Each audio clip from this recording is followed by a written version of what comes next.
Okay, we are live. This is Saturday, September the 21st, 2024. And it's been a long week. A lot has happened, and we talked about quite a lot. Major developments. For example, Joe Rogan listeners can now confidently assert they don't believe in the moon landing, and Joe's not going to call them flat earthers or dumb, but basically, it's now safe. But you can't go too far. You can say the moon landing was a hoax, but you have to go with the line that we did it to trick the Russians, and it was a good thing. Very American. You can take pride in it. Just don't say the earth is flat. So they've kind of, what they have done is they have pushed the boundary, the edge, a little bit further out, probably because they didn't want to risk losing too many people. They don't want too many going over the edge, so sometimes they have to make minor compromises. But even Matt Walsh, and Matt Walsh said something extremely revealing. If you don't know who he is, good for you. I envy that. He said that he will believe it and consider it when Elon Musk says that the moon landing is a hoax. So he's waiting for Elon Musk to tell him what to think. And as I've said, Musk is there, the space program is there as a part of the worldview maintenance. Their job is to create the world that you live in. And it's not outer space, it's inner space, the space between your ears, your mind space. That's why Musk is positioned where he is with regard to cyberspace. And they call X the commons. So if you look at the commons, it all makes sense. You have the digital commons, cyberspace, low Earth orbit, our commons above. And these areas are under attack by rich individualists like Musk, who must be taken down to keep things safe for the collective. And this morning I got a tweet. Someone sent this to me as well, and I followed up on it. And I'm actually listening. I'm 3 hours into the audiobook. It's a tweet that Musk posted this morning. He said, very important to read this book. It's called The Parasitic Mind. The Parasitic Mind by Gad Saad. Now, this book is about mind viruses, but it's not objective in any sense. It's not like Virus of the Mind by Richard Brody, but rather it's about the woke mind virus, the parasitic mind, and the subtitle is How Infectious Ideas Are Killing Common Sense. Here's a quick comment from the author. Hey everyone. Now, this book is definitely partisan in the sense that it's describing leftism as a mind virus. I wouldn't even say it's a good study in memetics, but it does have a lot to say about belief systems. And this author's very, I think, much the source of everything Elon Musk has said. We must stop the woke mind virus. And the book's a few years old. It came out, I think, 3 or 4 years ago. So let me go ahead and just play a short clip here so you know who we're talking about. Why our kidneys are formed the way that they are, or why we have them. Now, he's an evolutionary psychologist, which he says debunks feminism and its claims. So, again, this is a topic we talk about quite a lot because mind viruses have been recently introduced into the public discourse by Elon Musk when he said we must stop the woke mind virus. But what he doesn't say, and what the proponents of this idea don't say, is that the red pill is a mind virus. So what are we really looking at here? Selective, rather subjective belief systems versus subjective belief systems. So let me go and play a clip here. They're talking about memetic theory. Everybody knows what a meme is, although it's not exactly the same definition today, as in, nothing to do with cat videos or pictures of Trump or whatever. So I'm curious. This has been evolving. Sorry about that. Maybe bad choice of words. Tell me how your thinking has evolved over the years, Gad. Yeah. So to specifically talk about memetic theory and so on. Memetic theory is actually one of those fields that is subsumed within the evolutionary behavioral sciences. I discussed this in my first book, The Evolutionary Basis of Consumption. So as an analogy, I can understand why it fits, and it makes sense to talk about things in certain ways, but it sort of takes away agency. Like you had nothing to do with your evolutionary past, and what they're suggesting here is that you have nothing to do with the beliefs that you have. It's all a byproduct of what memes you have inherited. And this corresponds to the notion I made the other day that Scientology, for example, is a religion based on the eradication of mind viruses, of which we are passive recipients. And I reject the idea that we are passive recipients of beliefs and that we have no agency and that you can catch flat earth if you watch the wrong video.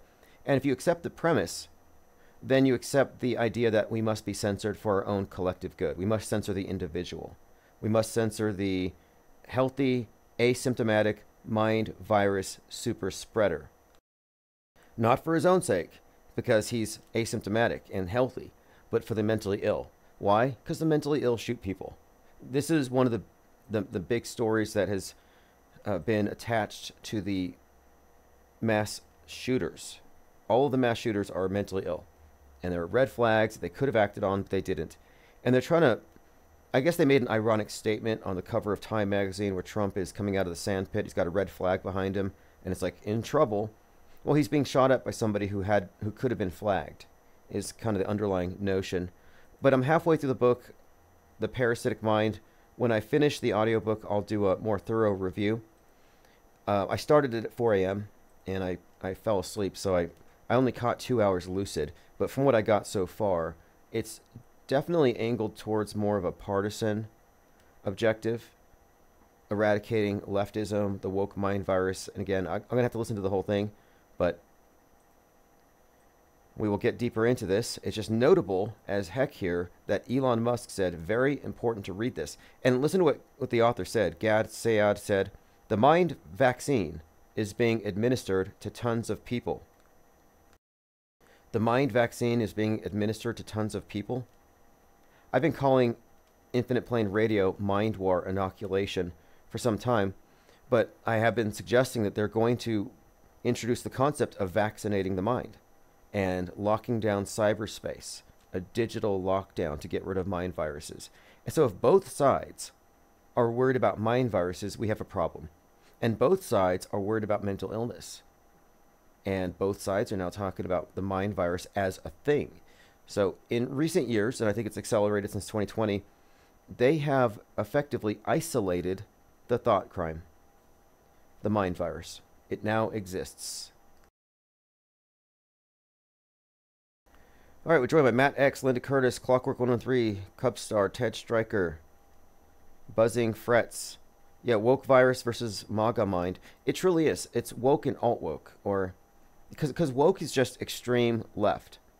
Alternative media leans right, but red pill and Woketown and MAGAism kind of gets into the alt-woke. And they all use the same phraseology. It's like, oh, the Great Awakening or the Great Reset. Nisara Gasara or Universal Basic Income. It's all the same. Joined by Dwayne Abith, Esteban, Osher. Thank you for joining. Okay, let's continue. Here's another development. Nick Fuentes, who's a comedian slash Poe on the far right, he's undergoing a behavioral evaluation by Valorant after their AI flagged his account for harmful conduct. So here he is, just going about his business, and now his conduct on some gaming platform has been examined by AI. And here's what they said here. Comms abuse. Behavioral evaluation. After receiving player reports and an automated review of your voice and text comms, we've discovered that you have created a negative experience for other players. This is outlined in the rules. As a result, you receive a warning for engaging in past comms abuse behavior, and your account will undergo a behavioral evaluation. If you engage in disruptive behavior during or after the evaluation, interventions such as comms restrictions and bans will be issued without warning. Players with comms restrictions cannot play until they have been lifted. Clear and respectful communication is essential to be a team that wins together. You can visit our FAQ to learn more about your right to appeal. This is Kafka-esque, and I don't like Fuentes or his ideas or rhetoric any more than anybody else does. But if we're going to agree that freedom of speech is a thing, then we should all be alarmed by automated, unaccountable censors. I mean, who do you complain to? You know, Hell 9000 doesn't care about you. There's like no empathy here. and there's no rebuttal. And they're not even telling you the specifics. And I've always had this issue with YouTube. It's like you could have a 4-hour live stream, and they're like, oh, we had to shut it down, misinfo. Well, which part? Was it the first 10 minutes? Was it the last 5 minutes? Was there a 30-second part in the middle? They don't tell you. And if they tell you, then you can improve, and you could perhaps prevent future violations of that rule. But they don't give you the specifics. It'd be like if you get pulled over for from the cops, and they pull you over and like, oh, we're not going to tell you why you're getting pulled over. Well, how am I going to be a better driver in the future? But the reason they don't tell you what got you censored, the reason why they keep it vague, is so they can wield arbitrary power. That's what it comes down to. And that's the Kafka-esque nature. So Nick Fuentes, I may not agree with what he has to say, but on some level I feel compelled to defend his right to say it. Although these are private company platforms, and I have no real sympathy, but I'm just saying in principle. I mean, of course, he's a alt-media propaganda meme troll, so it doesn't really affect me. By the way, the free speech absolutist Elon Musk has backed down. In an abrupt reversal, X's lawyers are now going to comply with the court orders they previously defied. So Musk has made a gesture of defying these rules. He doesn't care, and he got censored in Brazil. Well, it looks like X is going to be getting back on. They gave up. So this is the idea. They let this guy push and push and push. They attack him for it, and then he backs down, and he's pretty much leading the charge. He's there to establish new guardrails, in my opinion. Elon Musk is a fall guy for free speech. Cubstar says, if you can't have some healthy gaming Tourette's online, then what's the point of playing? Yeah, another thing too, and this is another issue I had with the YouTube and other platforms. New coffee shop sale from Travis. Awesome. Appreciate the support there, Travis. I have some Penguinati watercolors up for sale. But, when we're looking at, let's just say these games and people are engaging in speech, or on YouTube, somebody says something you don't like, I don't think you should be allowed to flag somebody's video because it offends you. I think they should have a button that says, this offends me. You push the button, and instead of nuking that other person, you get banned. You should be able to self-isolate. The people with weak mental immune systems, like I got mind AIDS, I can't be around all these mind viruses, well then go quarantine. You can't shut down the world because you can't filter outside opinions and ideas. Or actually you can, unfortunately. But it shouldn't work that way. It should be like, this video offends me, I'm blocked, I'm never going to see anything like it again, until you put yourself into your comfort zone without affecting people who are able to tolerate more varied types of entertainment, commentary, etc. I'm an anthropologist. I mean, that's what we are here. We're outside the box, looking in. This is a type of like alien anthropology. We're from the outside, and we're just examining their customs, their symbols, how they communicate, the meta script, their fake history, and the way that society is stratified between ignorant believers, those in the know, the deceivers. So we're looking at this objectively, and it's important for us to be able to assess it from all sides. And when they throw in these rules and they censor stuff, they're not really they're not really doing anything other than like a very surface level trying to cover up something that cannot be covered up. Like their censorship is futile. It's just going to go somewhere else. It gets in our way, but that's fine. We work around it. We've already realized that the parallel media cannot thrive within the mainstream media universe. I even said, I don't want to breathe their air. We're not clamoring for their approval. The objective isn't for auto hoaxers to somehow in some way have a reasonable conversation with somebody like a Tucker Carlson or something. These are unreasonable people. The mainstream pundits, alt media pundits, woke pundits, they're unreasonable because they all believe in God constructs. They're part of a fundamentalist religious cult, and they believe in nukes. They believe in basically, I want to say climate change, but also various other forms of eschatology. They believe in many different hyperstitions, evil aliens, bowl cut shooters. You just go down the line. They're not well.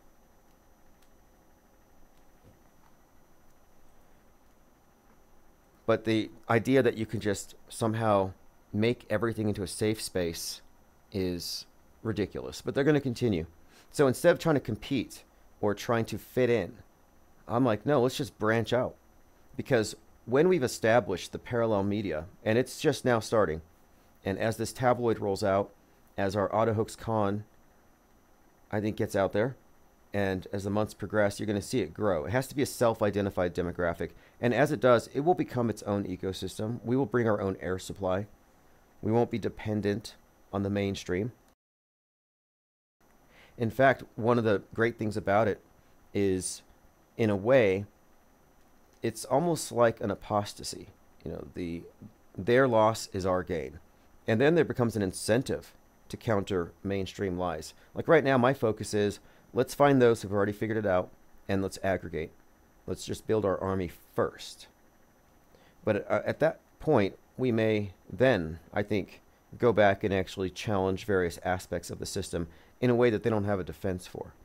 Like I find it comedic. I'm 3 days into a debate with this anonymous troll on Twitter, and at this point, he's just calling me names because he cannot defend the indefensible garbage that the ISS presents as evidence they're floating in space. It's embarrassing. Elephantus says, apparently Israel's unleashing hell upon Lebanon. Yeah, they moved from exploding phones to nukes. I think I saw a big mushroom cloud, a big old nuke-like explosion. But it could have been, look, I watched it, and I'm like, wow, that's wild. Big fiery explosion, big mushroom cloud in the night sky. But then I'm thinking, that could just be an app. It could just be augmented reality. Like, do I think it's real? No. No, it could be, but I don't have enough information. And also Stu Peters shared it 3 hours ago. So no, if somebody got nuked and I'm hearing about it from Stu Peters, probably not. Linda Curtis says, put on your spacesuit to be protected. You know, I have been saying that the overall agenda isn't to take you to Mars, but to make Earth Mars, to get us to accept that that is the ideal, the sustainable Mars colony. And that is pretty much what we're moving into. And I even suggested at that time that they may introduce fallout, or the climate change is so bad that you have to wear spacesuits to survive on Earth. So we're going to be getting in uniform. In fact, in 2020, we did see a number of fashion companies putting out PPE that looked like spacesuits with a full face lens. I was like, okay, we're in it. People walking around with their own air supply. Okay, let's continue here. Utah State fan says, if vaccines are nothing burger to the extreme, you could take all the... You know what? Anti-vax is controlled op, and if you fell for that, you're kind of a fool and a dupe.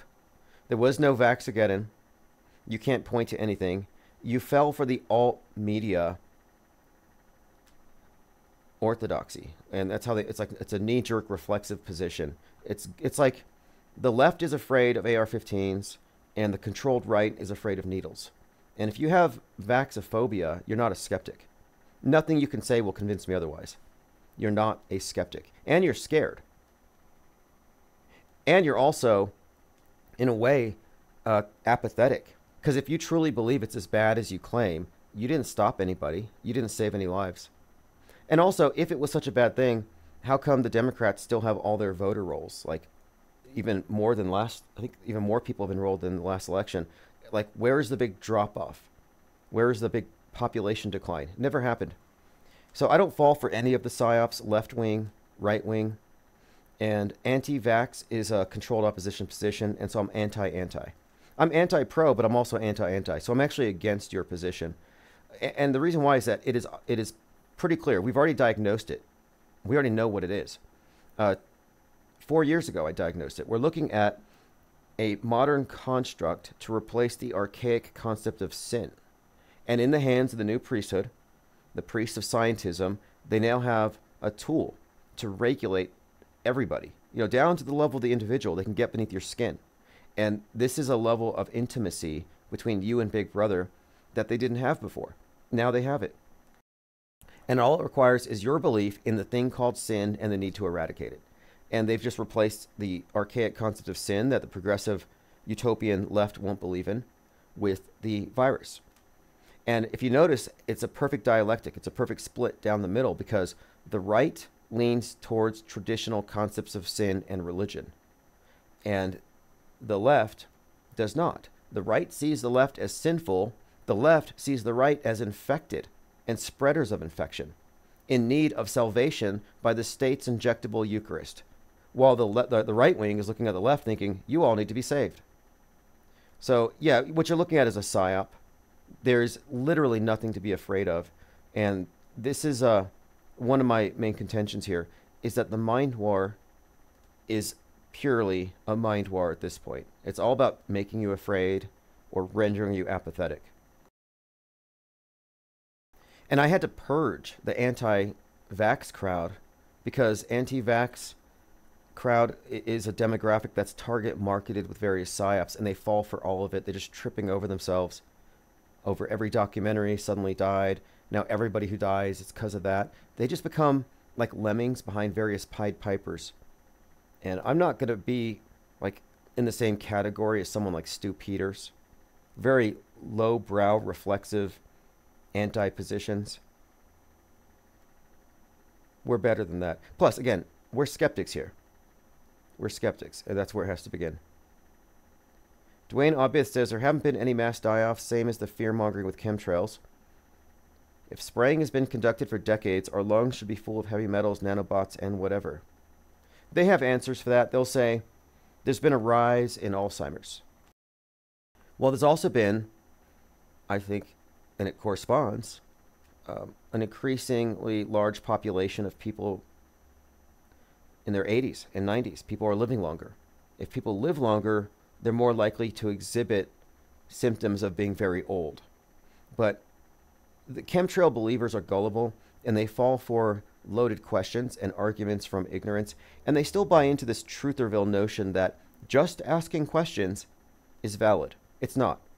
If somebody's just asking questions, but they're actually promoting a claim behind that question, then they're being dishonest, and they should be ignored. And also, someone who's just asking questions that hasn't gone through the effort to answer those questions should be ignored. It's like, no, you come back when you have answers. Like, what are they spraying? Go figure it out and come back. Because what they're trying to do is they're trying to get a lot of people saying, I don't know. So you have 2 people saying, I don't know. Then it's 4 people. Then it's 6. Then it's 12. Then it's 25 people. I don't know. What are they spraying? So you have a big consensus of people with question marks above their heads just looking clueless. And it's like that makes them feel like they have a point. And it's like you don't know because you haven't looked, and you're rejecting the answers because you already have an opinion.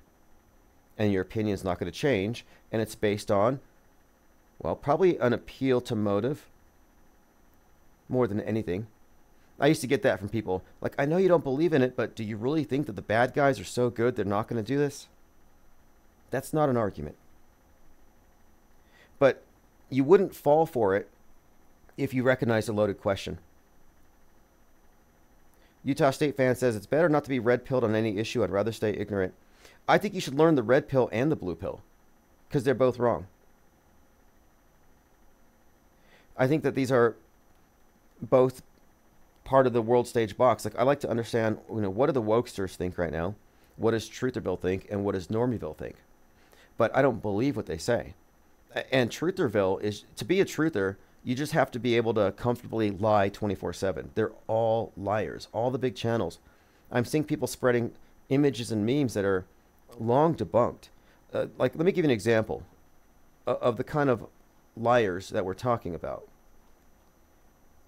So here is a TikToker, and they're playing a clip where they found some hidden lyrics or some unnoticed lyrics in a Justin Bieber song where he's singing about how he sold his soul to Puff Daddy for a Ferrari.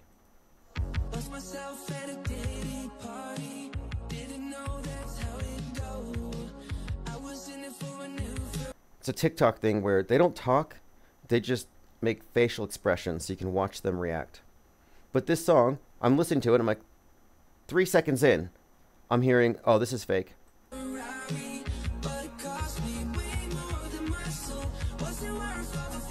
So I go through the comments, and I'm like, fake, but other people are just saying, wow, mind blown. Most people aren't smart enough to deal with it. Bieber's silence right now says a whole lot. Nobody heard the words when they first came out. This breaks my heart. I'm glad he found Jesus. This is so messed up. Where were his parents? We knew it all along. Sad face emoji. And you just go down. And after about 12 hours or so, people figured out this thing was AI. But a lot of people just went along with it. So now my point here is that this is not coming from the mainstream media. This isn't some wokester. This is what truthers do for money. And you get a lot of clicks. Truthers, by and large, are mostly involved in telling lies to contradict what the mainstream says. So it's liars versus liars. But it took me 3 seconds to know it was fake. It took me 5 seconds to figure out 2020 was fake. Anulful says, Tim, you said we anti-vax lack empathy, but you don't mention we warn everybody not to get it. What I mean here is maybe you didn't stop anybody, but also I don't think you tried hard enough. Like if I believed what anti-vaxxers believed, nobody I care about would have done it. You know, it would be like if they were going to shoot up heroin. I'd be like, no, stop. But I don't believe it, so I don't say anything. I say the same thing for chemtrail people. Like you say you believe in chemtrails, but you let your family walk outside. You walk your dog in that shit? What's wrong with you? I should call PETA. This guy's taking his dog out knowing that there are chemicals being sprayed in their faces. And if I believed it, I wouldn't do it. But luckily, I'm not paralyzed by paranoia. Conscious Daughter says, that's why I'm not covering the P. Diddy thing. I was over it before it started. Absolutely. I'm with you on that. It seems like manufactured drama. It seems like a huge nothing burger. And honestly, this is stuff that's been talked about and regurgitated for years. And it's just getting attention right now. Clockwork 113 says, Justin Bieber is The Weeknd. You know, I heard that AI thing. At first I thought, no, that's not Justin Bieber. That's The Weeknd. Then I thought it was AI. Utah State fan says, basically we live in a simulation. If that's the case, nothing can affect our avatar and can thrive on McDonald's. Well, I am of the opinion that McDonald's, the evil CEO, board of directors, they all get together and they think, you know, if we're going to get more money out of these people, we ought to put some life extension in the Big Macs. So I think that McDonald's is life extension so they can get more money out of you and cause you just, maybe you won't even die. A Big Mac a day, immortality. Forget adrenochrome. Forget exercise. Just have a Big Mac every day. You won't die. And that's probably more likely than they're killing their customers. It's like billions served. If, you know, the idea that McDonald's is made of baby meat is very popular among a lot of truthers as well. But it's always pointed at as like, this is the epitome of poor health, bad food decisions. Not really. If you go into it, you'll find that they get their supply, their meat and stuff from the same places that that source the major restaurants. So fast food isn't any worse for you than, quote, not fast food, just regular restaurant fare. You just get charged more when they have to wash your dishes. But we're not in a simulation. The world exists, but the map of the world isn't real. Your concept of it is, it's a map. It's your worldview. It's like a mental construct that augments what you perceive with what you know, what you've experienced, and what you understand. And that part, our shared consensus version of reality that contains all the things that aren't in your immediate frame of reference, that has been tampered with. That's the simulation. And they don't want you to know this. They want you to think that it's the world. It's an accurate representation. That the model is the territory. Lewis Albert says, I told everyone not to take it. Yeah, I understand. Like, I don't fault people for being suspicious whatsoever. Especially the way it's being sold. You know, the pushy nature of it, the irrational nature of it, and all that. But I recognized after a few weeks into it that the anti-movement was completely controlled. And it honestly, it was just a bunch of liars and gullible people who are scared. And I gave them some slack. In 2021, I said I was tired of anti-vax, and one of them called me. And I was like, fine, I'll give them another year. And it seemed like every time our channel would get 1,000 subs, I'd get a bunch of calls by these people, and they would just get us censored. So I'm like, okay, I let anti-vaxxers censor me for a year.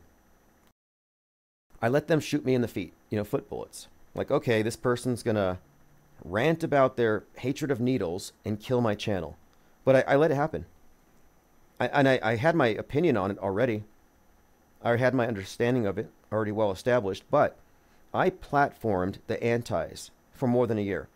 And then I realized it's self-defeating, and these are likely agents or dupes because nothing is happening. Nothing has changed.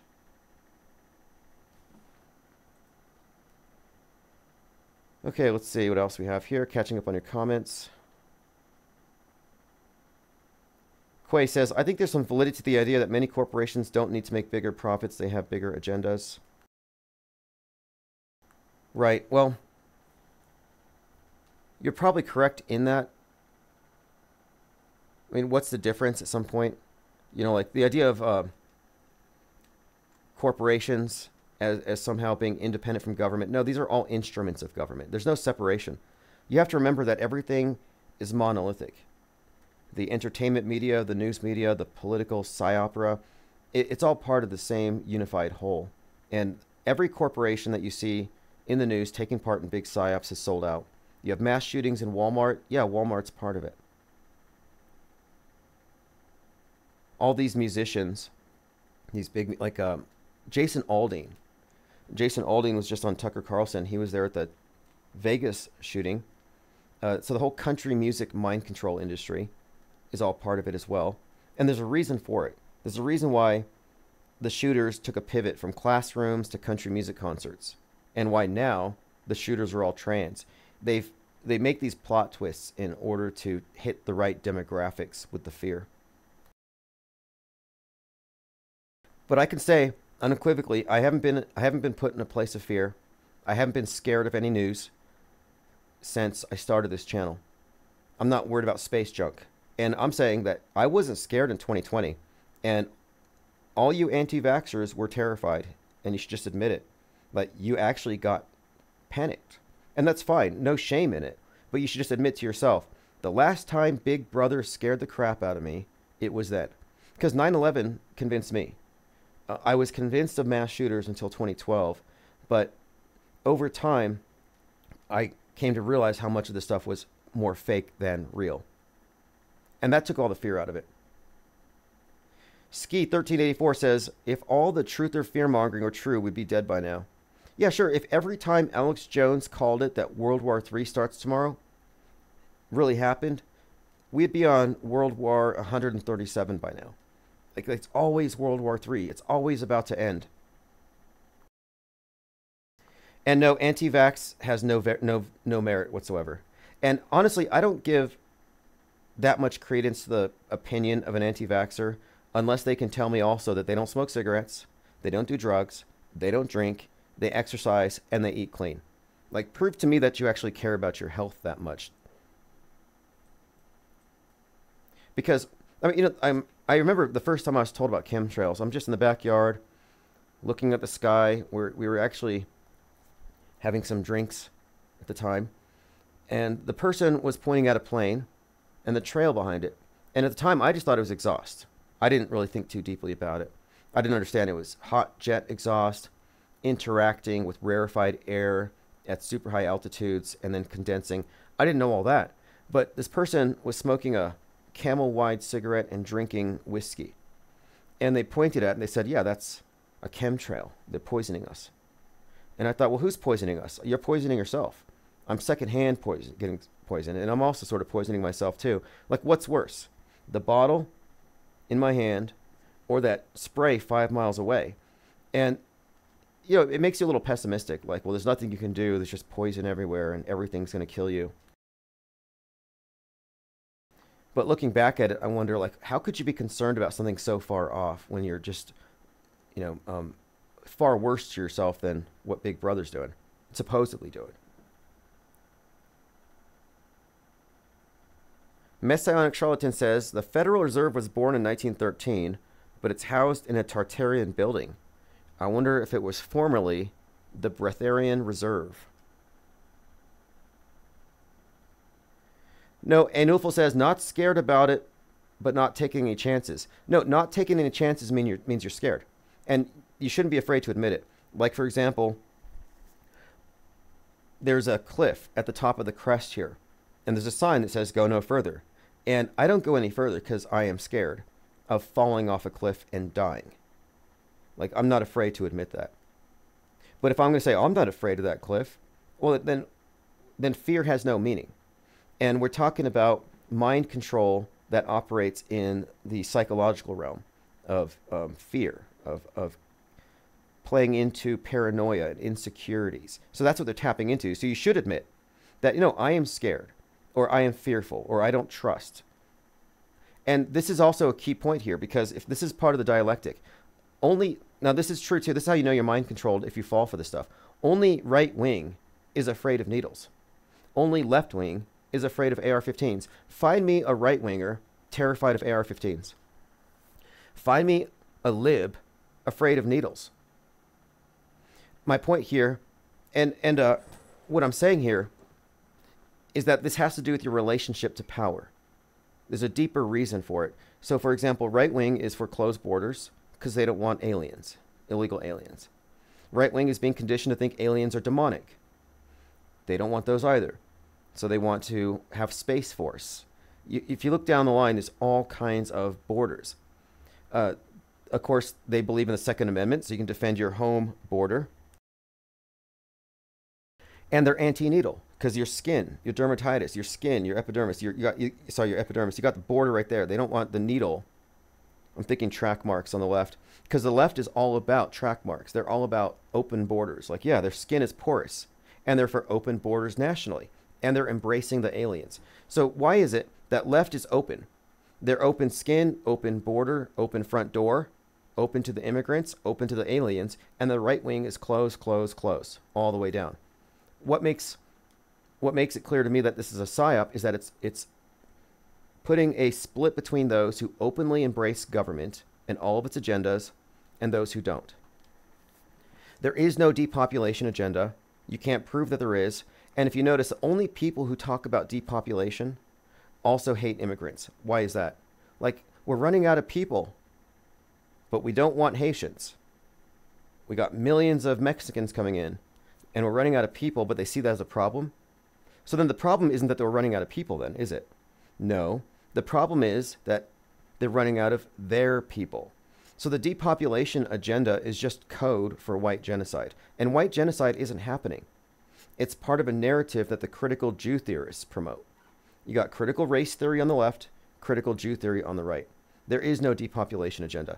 Elon Musk, again, you shouldn't trust these people.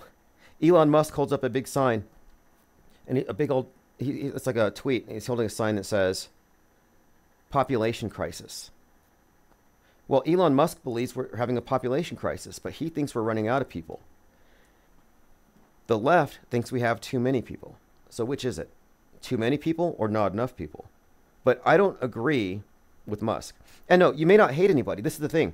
Nobody would buy into white genocide theory if they promoted it as such. So they don't promote it as such. They say, no, they're depopulating us. Well, that means that they would be depopulating the illegal immigrants and Haitians and Africans and Chinese. Like, it means that everybody would be getting depopulated. But when you get down to it, the people promoting this fear of depopulation are only worried about demographic changes. So it's all just a cover. So I don't fall, like when I hear a lot of people talking about DEI. Like, obviously, that's a meme. It's a phrase that the right wing is using, but it's also a dog whistle. You're unconsciously or unwittingly carrying a dog whistle that has other connotations.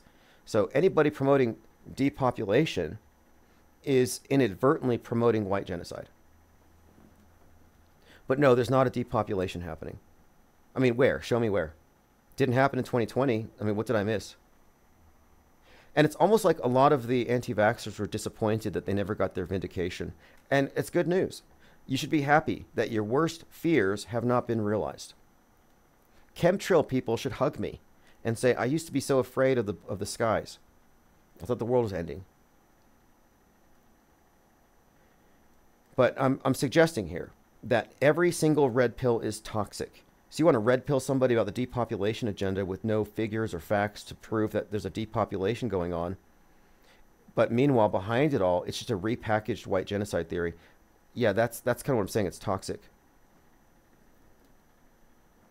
But I can understand your someone's reticence. Like I'm not pro. I'm not anti. Anufel says South Korea, Japan, and China are having a depopulation issue. I'll believe it when I see it. I'll believe it when I see it. They say the population's 8 billion. Do I believe it? I don't even have enough information to make an informed opinion on that. But no, they've been saying for years that they're going to kill us all. Lewis Albert Jr. says the elite don't need us. They're making robots to take our place. That is true, but maybe it's not a bad thing. Not that they're replacing us, but robots, technology, getting rid of certain types of labor, that's not a bad thing necessarily. I don't have a problem with tractors or ATMs. I don't have a problem with technology. I'm not a Luddite. And there's a tendency on the right to be afraid of anything new, any technological advance. Like AI, people who are scared of AI don't know what it is. It's like being scared of a search engine. But the elite do need us. We are their if you think about it, we are the robots of the elite. We are drones, like in a big beehive. Essentially, we are already robotized. So, no, we are robots. Was Truman in the Truman Show an autonomous being with agency? No, he was a robot. As long as he followed the program and didn't deviate and believed the lies and didn't exit the parameters that he was given that were established for him, he was effectively a robot. And I would argue that their main objective is to turn us into robots. Elephantus says, it's interesting how people treat IPS like a carnival game, trying to arm wrestle Tim into believing their point of view. I've realized I don't need anyone's validation. Yes, that's an important point here. Like, I don't tell people what to believe. I only promote here an operating system, a methodology, a philosophical framework for knowing and rejecting belief itself. Trying to get somebody to believe something, that's world stage stuff. That's the big game. I'm a non-believer. You might want to burn me, call me an infidel, throw rocks at me. I mean, non-believers have never been treated well. But that's because non-believers have discovered that the controllers are knowers, not believers. They know what's going on, and they promote lies, which are beliefs, that cannot be validated with facts that make them actual knowledge. We're talking about a contrived world view. And that's what we're actually confronting here, is we're looking at worldview warfare. And we've been given a worldview, it's been imposed over us, and if you reject any part of it, you're a conspiracy theorist. But you have to be the final arbiter over what you believe. You have to be the one that decides. Utah State fan said, could the elite be good guys and know the world is actually hell and trying to expedite as many souls as possible out of this plane? I've entertained the notion that the word elite makes sense to use. Some people say, don't call them elite. I'm like, well, why not? They control your mind. You barely figured that out. But also, the word elite has connotations that connect to the cult of El, Saturn, and it all makes sense to use that phrase. The elders in the village, for example, which describes our world like a benevolent dictatorship. Like, maybe that is the case. Maybe the elite consists of some kind of benevolent dictatorship that realized that in order to evolve man or divorce man from his past, moving him from the bestial into the more angelic aspects of himself, maybe it's necessary to do what they're doing. Maybe it's necessary to create a hive mind, a program of some kind, a simulation. And we have been put into a simulation. And if they can use simulated catastrophes, simulated war, simulated history, just simulate these events and do so for the higher good, then you might consider this to be a benevolent dictatorship. That's not a new take on this either. I mean, I've often quoted Polybius, where he's talking about the use of superstition. Here's a quote here. So this is a Greek historian, the oldest and likely most important Greek historian, Polybius, who said, "Superstition maintains the cohesion of the Roman state. My own opinion," he goes on to say, "is that if it wouldn't be necessary if you could form a state of wise men, but the multitude is fickle, full of lawless desires, unreasoned passion, and violent anger. The multitude must be held in by invisible terrors and such like pageantry." Goes on to say that the ancients introduced among the people notions concerning God's beliefs and the terrors of hell. So looking at it from this perspective, it makes sense that at some point they realized that this is necessary. It's like for our own good. I mean, is this not true? And when they say the beliefs of gods, yeah, we have them. I would argue that the atom bomb is a God construct. I would argue that Gaia is another angry God construct, the angry globe model, the idea that it's going to have retribution for our behaviors. So these are God constructs that they've introduced into the world for the purposes of mass mind control. And there was this quote from Dune. And this explains, and this actually builds on that previous statement. So Frank Herbert, Dune Messiah, said, quote, and this is talking about the regular people, "They are not mad. They're trained to believe, not to know. Belief can be manipulated. Knowledge is dangerous."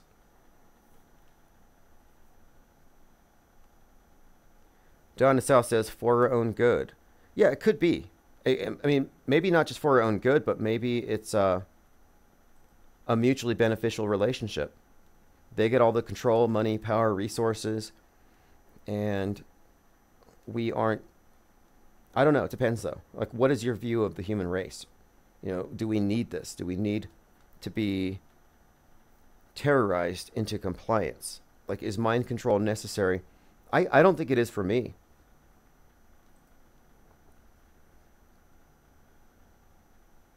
Anufel says, "Tim, what is them? Bread and circuses or superstition?" Well, the bread and circuses, the idea of entertaining us into compliance, that's also a very ancient concept, and they've perfected it. In fact, I mentioned this before. You look at Mark Zuckerberg, and he had this obsession with Augustus Caesar. Here's an article from The Guardian 2018. What's behind Mark Zuckerberg's man crush on Augustus Caesar? So you can find many examples of it, of articles comparing him, how he has basically idolized this historic figure, and his haircut. Even his haircut. It has been noted that Mark Zuckerberg styles his hair off of Caesar. Why is that? Well, Facebook, and really just social media writ large, but Facebook is part of the bread and circuses. And when you think about Caesar, you think thumbs up, thumbs down to measure or determine the opinion of the mob and to please the mob. Well, what symbol is more associated with Facebook than thumbs up, thumbs down, like or dislike? So just like in the idea of, like, in the Colosseum, thumbs up, you can get an idea of the consensus. Facebook does the same thing. We're talking about crowd control.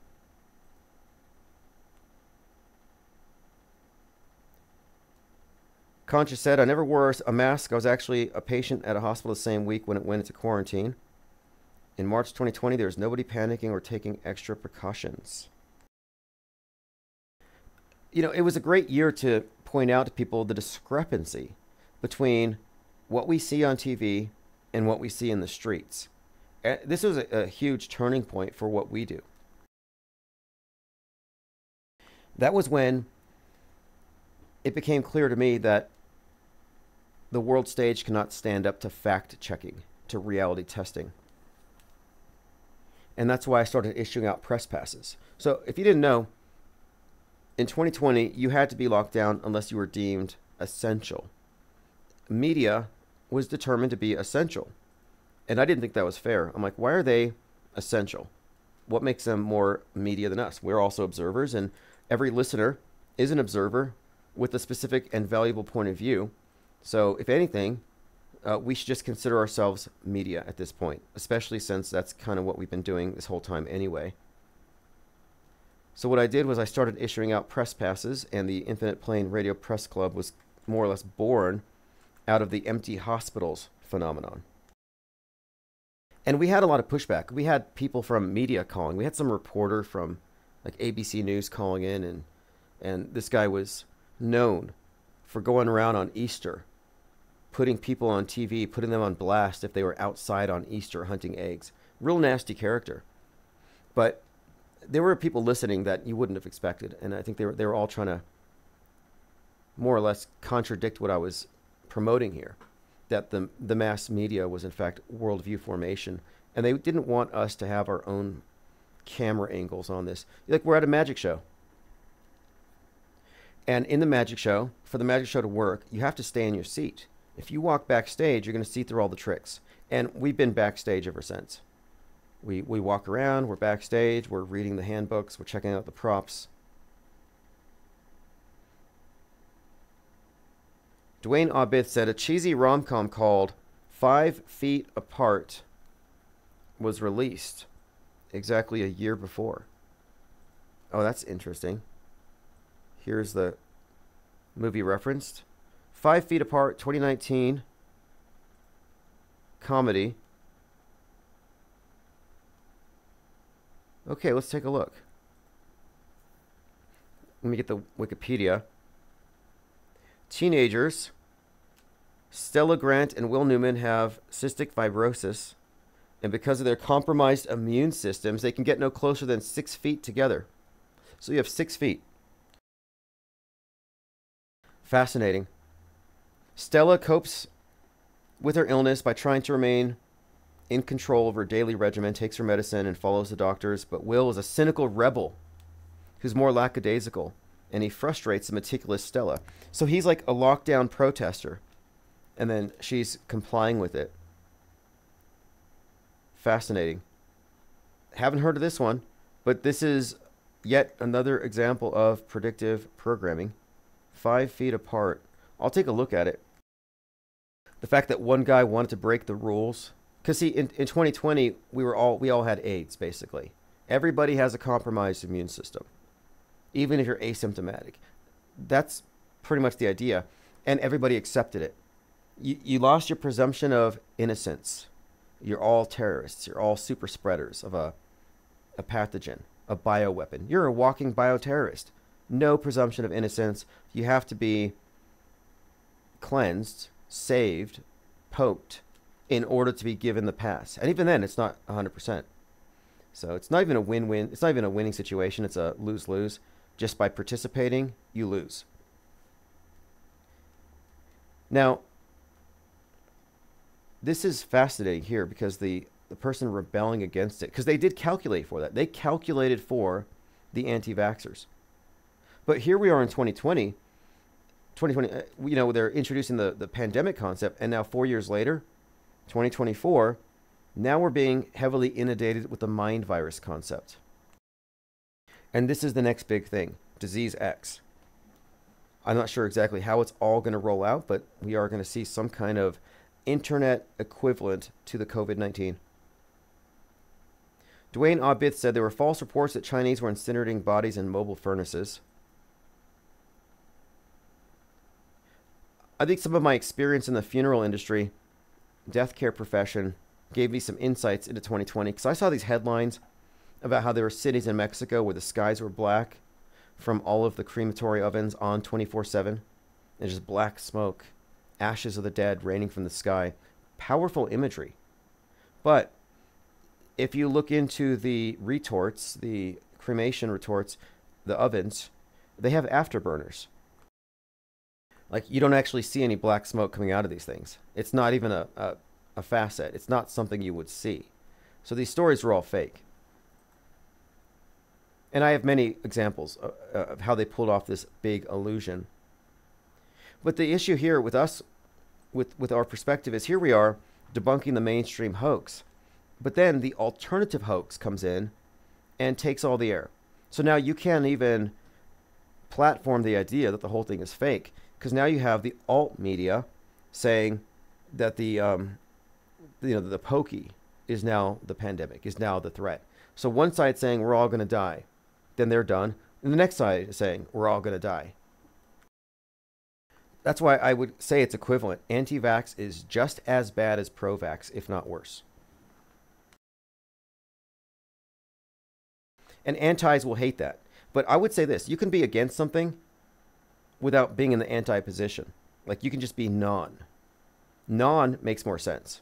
Like I'm a non-participant. I'm a conscientious objector.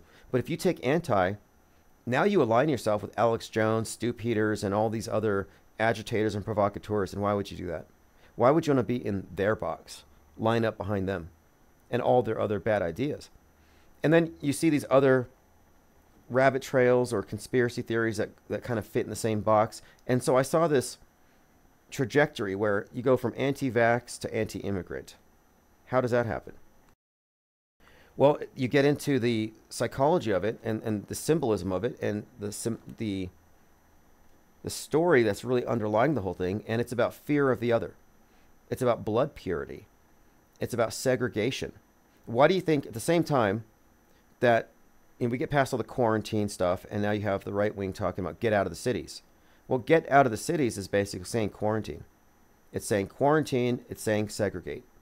They say it without saying it, but that's pretty much it. And xenophobia and anti-vax have many similar elements. It's all about the blood purity and the fear of the others and the idea that they will contaminate your blood, contaminate your DNA.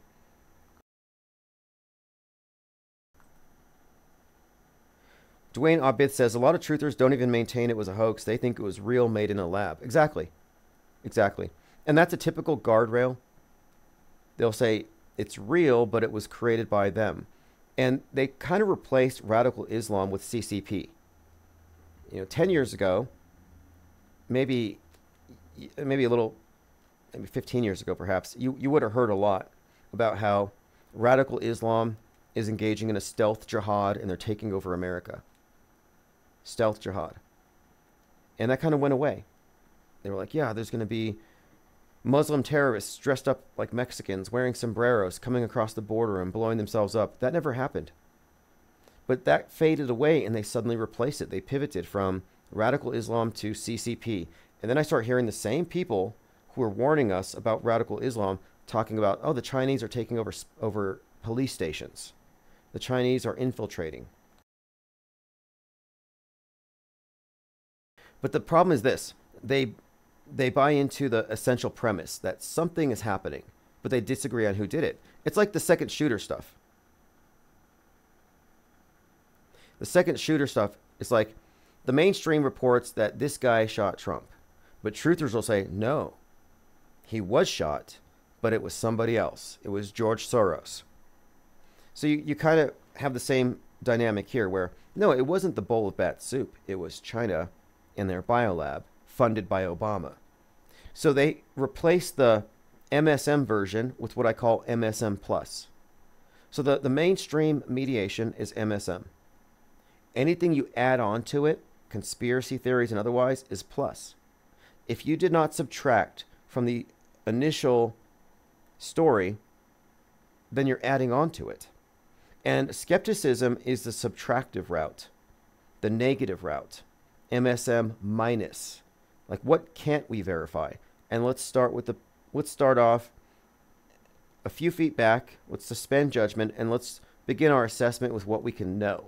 And we never came to know that the thing was actually real. We never jumped to that conclusion.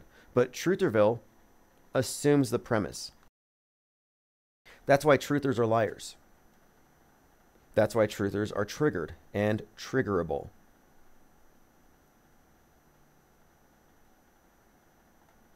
Yeah, conscious Reality says, also remember, if you got hit by a car and died, they marked it underlying disease. That's how they got numbers up.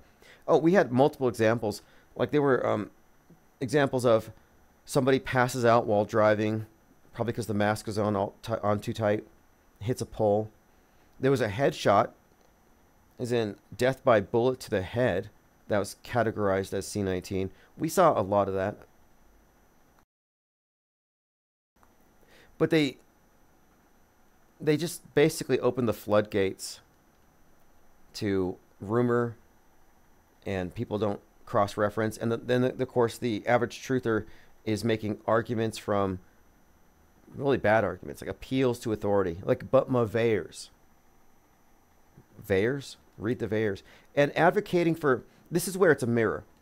You got anti-vax advocating for victims on the other side, victims of this thing, but they're advocating for victims they don't know. Like, we must save these people and save future people. So it puts them in a position of feeling like they have to save the world from what the other side is advocating.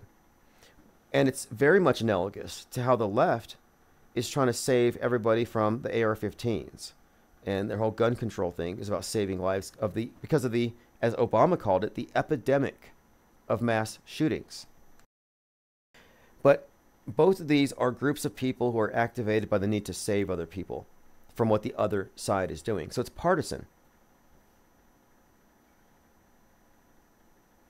Dirk says, Tim, I was just being showed how in the UK pure insanity has taken over. That's a fact. They let out murderers and replace them with people on FB saying, oh, yes. Yeah, UK is pure insanity.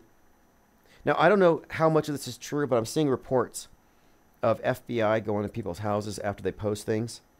But in the UK, they have made examples of people, even like some young kid, like 11 years old, who were spreading anti-immigrant rhetoric. Being anti-vax doesn't mean I trust Jones. No, you can be anti-vax in principle. I don't care. But I'm saying the anti-vax movement is controlled opposition. And if you're anti-vax, you're a targeted demographic. And especially if you're sourcing your information from those same people. Like, I'm sorry, but it's just a fact. With any of these bifurcated psyops, you're being fed a line. And it made you scared. And if you're warning other people, you're scared. And that's fine. You feel like you're scared. You feel like you need to warn them. But what I'm saying is there's nothing to fear. But I'm not interested in arguing the point. You know, believers are going to believe. I'm not a believer. And there's no amount of arm twisting or argumentation or anything that's ever going to get me to concede on this. Like, I'm not going to be a believer. And people have tried. They've tried guilt tripping. They've tried arguments like that I'm being irresponsible. I'm making the problem worse. I'm problematic. No, Haitians are not eating pets either. The only evidence you have is shared by known liars like Jack Posobiec, where they're showing a picture of chickens on a grill. Then you have examples of sheep on a spit being called dogs. But this Haitian eating pets things, it's kind of minor compared to cannibals. But last year it was cannibals. And I'm like, well, did you guys deal with the cannibals? Like, let's deal with the cannibals first, and then we'll deal with the pet eaters. But this shows you that they're not serious. Anybody worried or claiming that pets are being eaten, they're not serious. Because if they really saw that as a threat, they would have dealt with the cannibals first. Because that's a higher level threat, isn't it? Like, is it just me, or are cannibals worse than cat eaters? And I like cats. But I'm worried about the people eating babies. The people that want to eat me. But that was never dealt with. It was a rumor. People spread it. And then it became the next current thing. We moved on. But we never went back to it. We never dealt with it. And so this year comes around, and now they throw out this other one. And so I'm like, wait, we didn't deal with the first one. This can't be real.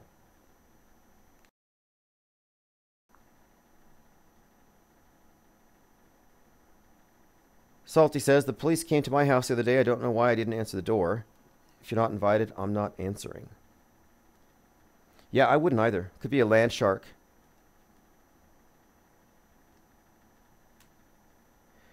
Someone shared something with me this morning. It was some individual walking around the Bronx pointing out moving trucks, saying that immigrants have come in and they're getting all the good furniture. But look, truthers are also gullible. 2 weeks ago, there was a story that Venezuelan gangs had taken over apartments.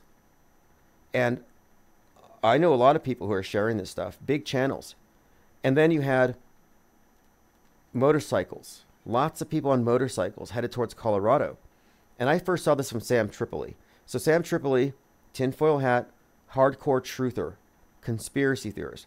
So he's spreading this rumor that the Hells Angels en masse are going to Aurora, Colorado to battle the Venezuelan gang members for control over the apartments. So that is a pure fiction, but it was believed by millions of people. I saw the motorcyclists and I said, this can't be real. But people are spreading this stuff like bad hopium. So I did 5 minutes of research. And I found that, you know what, turns out every year in Durango, Colorado, you have this motorcycle rally. So people took pictures and video of motorcyclists going to a rally and claimed it was an army of Hell's Angels going to fight the Venezuelan gangs. There were no Venezuelan gangs taking over apartments. That was all false, debunked later. So you have this debunked story and the story attached to it, and it takes on a life of its own. But it's only being spread by so-called truthers. That's why I'm saying truthers are a bunch of liars. I don't want to be categorized with them. And not to broad brush, but I would guarantee every single person that spread the Hells Angels coming to save us from the Venezuelan story were anti-vaxxers and probably believe in chemtrails and are scared of Bill Gates. I'm not a Bill Gatesophobe. I think that's silly. It's as silly as being afraid of Elon Musk. But that's wasted bandwidth, wasted time, and it's also like self-induced, do-it-yourself mind control. Like you have a whole fake narrative. It's almost as bad as Q stuff.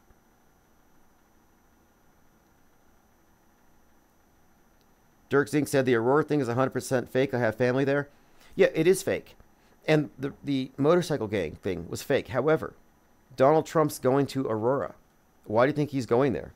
Because one of the things that they are running on, one of his major platforms, is the xenophobia thing.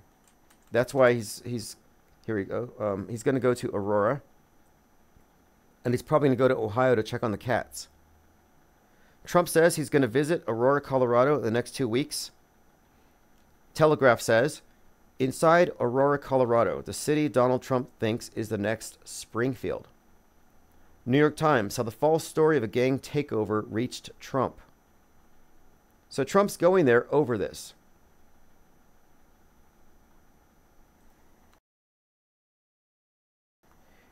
Now, I'm not a MAGA, but I imagine that most MAGAs are afraid of Venezuelan gangs. And it's a compelling story. I remember when I first heard the Michael Savage show, I wasn't paying attention to the news at all. But here's this guy on the radio talking about how sanctuary cities, like the one that I'm in, and open border policies are allowing South American gangs to come in. And they're filling the cities, and they're going to wage a war, and they're going to take back, I don't know, it's just like this whole plan. I think they called it the Plan of San Diego. The idea that there's going to be some reconquest of the Southwest. I remember hearing all these stories, hearing reports of farmers on the border, their homes being taken over by violent gangs, and all the reports. And then at some point, I think I realized this is just PSYOP propaganda targeting the right wing. So the left wing is terrified of school shooters. The right wing is terrified of gangbangers from over the border. But it became even less real to me when all these stories were recycled, as they're being recycled right now. And one more point here, when it comes to the immigration xenophobia thing. We talked about this several times, but let's go back and revisit this, because this is key. This is also proof positive that predictive programming is done by the same people who fake the news. So this is Robert De Niro in the 2010 movie Machete. He's a xenophobic senator calling immigrants all sorts of things, you know, insects, etc. Look, someone in here even noticed it. Machete predicts the Donald Trump shooting. Crazy how movies predict things. This is cold hard evidence. I thought I was the only one. I came here when Trump was shot to see if this is McLaughlin, if he also got shot in the ear. See, a lot of people actually recognized that this was predictive programming for Trump. I did not remember this scene. I had seen the movie. But when I saw that Robert De Niro was in front of the courthouse where Trump was, I said, there's no way this is a coincidence. Let's look at his roles in various movies and see how this pertains. And it turns out Robert De Niro has played Trump, or aspects of Trump, in this predictive programming theater where they're preparing you for future events. So if you recall, Donald Trump said his life was saved by his chart, the chart that talked about illegal immigrants. That because he was looking 90 degrees to see the chart, the bullet missed his head and hit his ear. Well, here is Senator McLaughlin. This is Donald Trump, basically, talking about illegal immigrants. And watch what happens. In this glorious state, people are talking about change. I say, why change? This is a great state founded on the principles of liberty. I don't want to change that. Our rightful citizens are hardworking Americans who earn their paychecks by the grit of their guts and the sweat of their brow. Now, one more point here. This is before Trump was in politics. This is 2010. This is way before Trump was talking about Mexicans and their rapists are coming over the border, 2016. So before Trump was the present incarnation of Trump, before Trump was the politician Trump, the template was already put out there. That's what they want. Change. Change the laws. Open the doors. Red Rover, let the terrorists come over.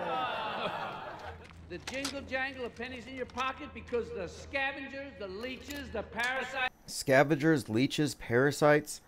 And if you remember, Trump had compared immigrants, I think he even used the word parasite or vermin. He got a lot of flack. Trump calls them vermin, infestations, look at this, parasites, diseases. They've compared this to Nazi propaganda. This character was designed with that in mind. Now watch what happens. He's talking about these illegal immigrants, what a huge problem they are. You're walking away with your money while you're left with the change.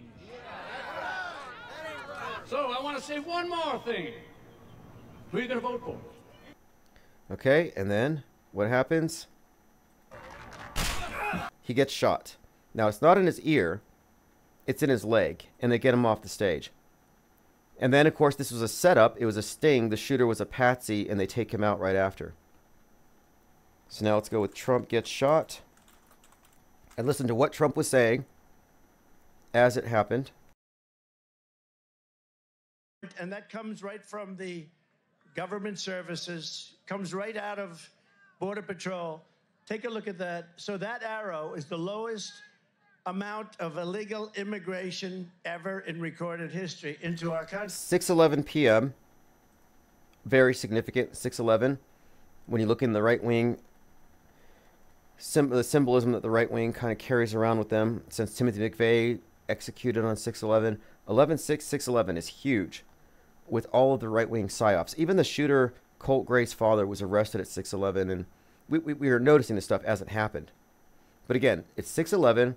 And he's pointing at the chart that talks about how the immigrants are reaching up to 20 million and how it's bad for the cities. And then the worst president in the history of our country took over. And look what happened to our country. Probably 20 million people. And you know, that's a little bit old, that chart. That chart's a couple of months old. And if you want to really see something that's said, take a look at what happened. So you even have this predictive programming of this xenophobic senator being shot at the podium, but even the conversation he's having leading up to the shooting matches up. This is one of the finer examples of predictive programming, and not the only one with Robert De Niro. De Niro was in Joker, and he gets shot on TV by the Joker. Well, the Joker was based on Travis Bickle. Travis Bickle from Taxi Driver, played by De Niro, who was an assassin. So it goes full circle. He plays the assassin, he plays the assassinated. Deprogrammed Truth that says, I think they stopped hiring or creating patsies Too easy to hire a crisis actor. Exactly. I would make the argument that every single patsy is a crisis actor, from Nick Cruz to Adam Lanza to Thomas Crooks. And Thomas Crooks, by the way, looks just like a young Riddler. And the Riddler's name is Enigma, and Crooks is constantly called an enigma. Dirk Zink says, Tim, is that movie Wag the Dog? No, Wag the Dog also has De Niro in it.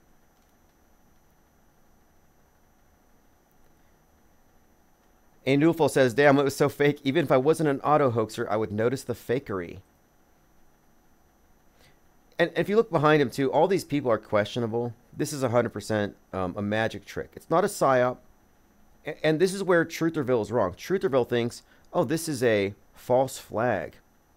It's an inside job. No, it's a magic trick. And I hear people on the far left in these podcasts who are saying that, like I was just listening to the one today on the Daily Beast. Danielle Moody with the, I think it's called the what is this one called? It's one of these Daily Beast podcasts. And they're talking, it's called The New Abnormal. And they're talking about how there was no independent investigation into Trump's ear wound, that we don't have any verification. Like, you literally have people mainstream like calling this into question. But what was genius on the part of the scriptwriters here is they had somebody else die. The fireman died. If you didn't have any deaths, it would be safe to say this was a PR stunt and a magic trick. But because you have deaths, well, now you can't say that. Otherwise, you get into the weird territory of, am I really going to say that Trump staged a shooting but literally had somebody murdered? Like, then it gets into some really weird territory. You can't make sense of that. That's not coherent. Because all the people involved in the fake shooting would necessarily have to have signed off on some rando getting shot for real. Like, no, there's just too many contradictions for this to be half fake, half real, even though they look at it on the face of it and say this has got to be fake. But again, if nobody else had died, they could easily say this whole thing was a hoax and get away with it. And they want to so bad. They want to call this a hoax. But since you got real blood, you can't call it a hoax without being like Alex Jones.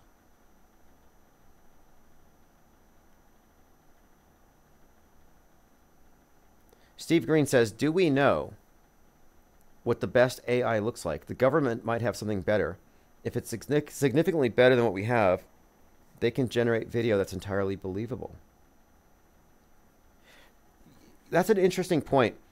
I remember hearing various conspiracy pundits bringing up the idea that the government has technology, space technology or weaponry that's 40 years ahead of what we have. And I don't think that's necessarily the case, but it could be the case in video and of course in the realm of media fakery. Like, what if? I mean, we can't take for granted that we're fully aware of what they're using.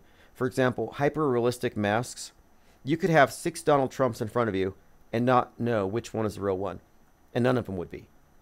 The hyper-realistic masks, the bodysuits, are so realistic that they're indistinguishable from the real thing.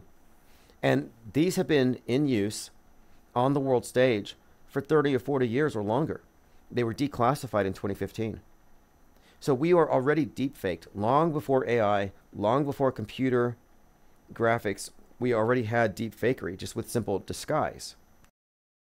The CIA director of disguise, Jonah Mendez, 27 years in that capacity, she actually put out some pretty good interviews a few years ago about this thing. The fact of it is, we have already been deep faked. I think they hype up the whole deep fake phenomenon in order to distract from the fact that we've already been put into a deep faked reality. San Antonio Current, did the Texas Department of Public Safety chief really call migrants roaches? Social media users dogpiled Steve McCraw after he allegedly called immigrants cockroaches in a widely distributed video. Interesting. Nothing says Happy Heritage Month like Immigrants being called Some cockroaches. find it harsh using the term, infestation and cockroaches and things like that. All you have to do is interview or spend some time with some victims, some migrant victims that are here in this country. You'll understand that the governor has not overstated the issue. In fact, he's well stated the issue. And Texas is not going to allow any part of this state to be infested with that type of disease. Wow. Okay. Infestation disease, that's very much in line with Machete.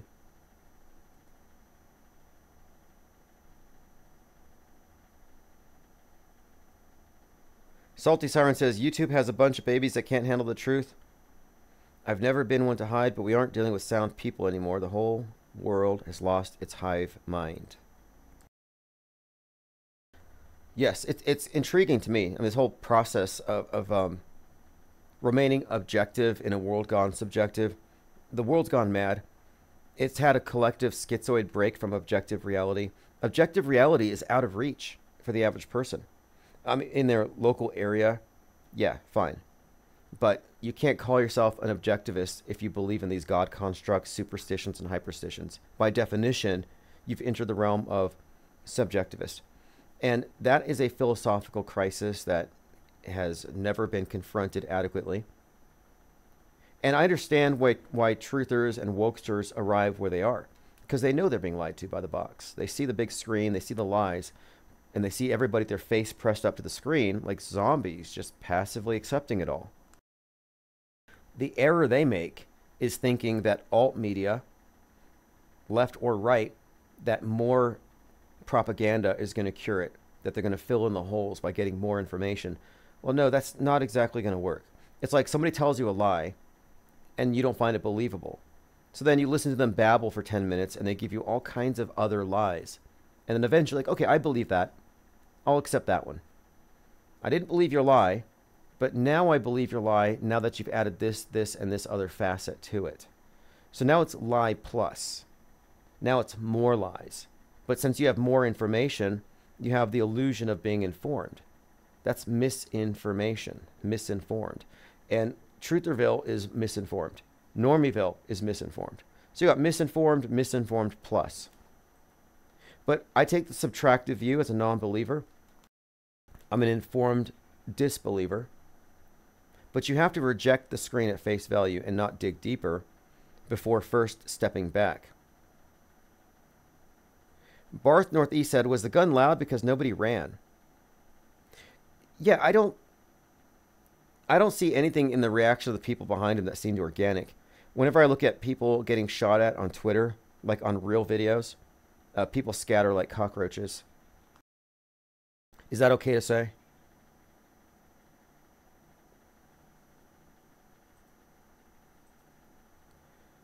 Okay, moving on. Let's continue down the notes. This was shared by Salty Siren. Megan Kelly says, I'm worried he's going to get killed.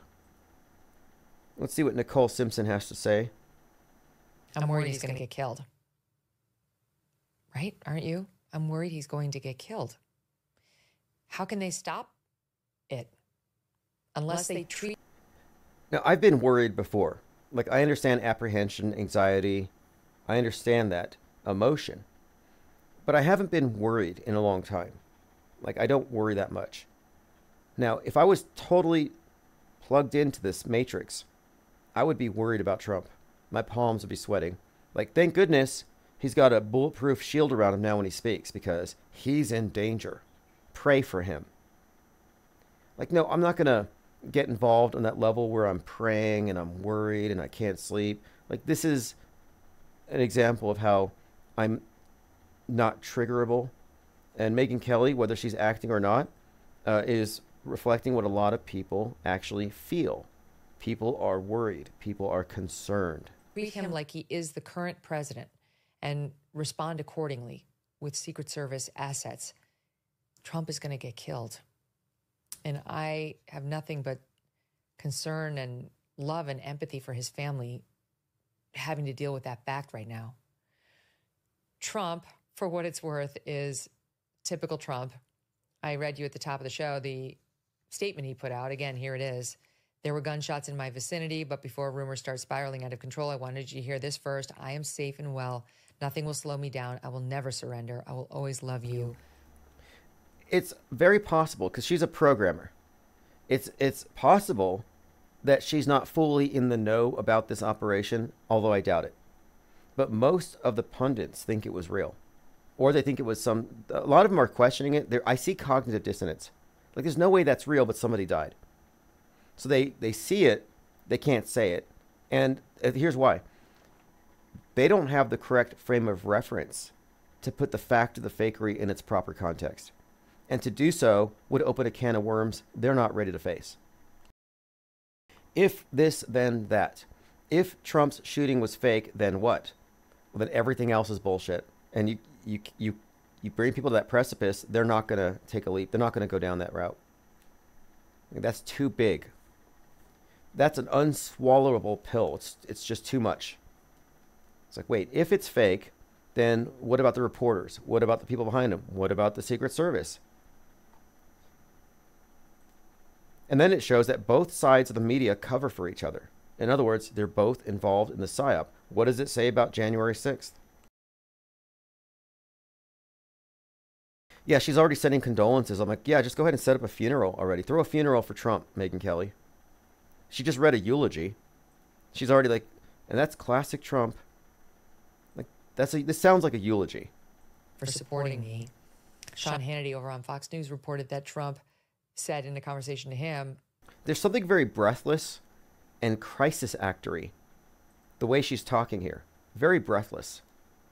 Something to the effect of, I was doing pretty well on my golf round, and I kind of wanted to finish. I'm worried he's going to get killed. She sounds like, yeah, this is a eulogy. What a great actress. Props. Somebody give her a Golden Hoggy Award. Okay, we got something here in world news. This is good. Now, do you all recall Wolfie? There was some glurf named Wolfie, and he went around the world weighing gold on a scale, and he claimed that the closer you get to the equator, the lighter the gold is. And that's because the Earth is rotating faster at the equator, and the centrifugal force counters the gravity.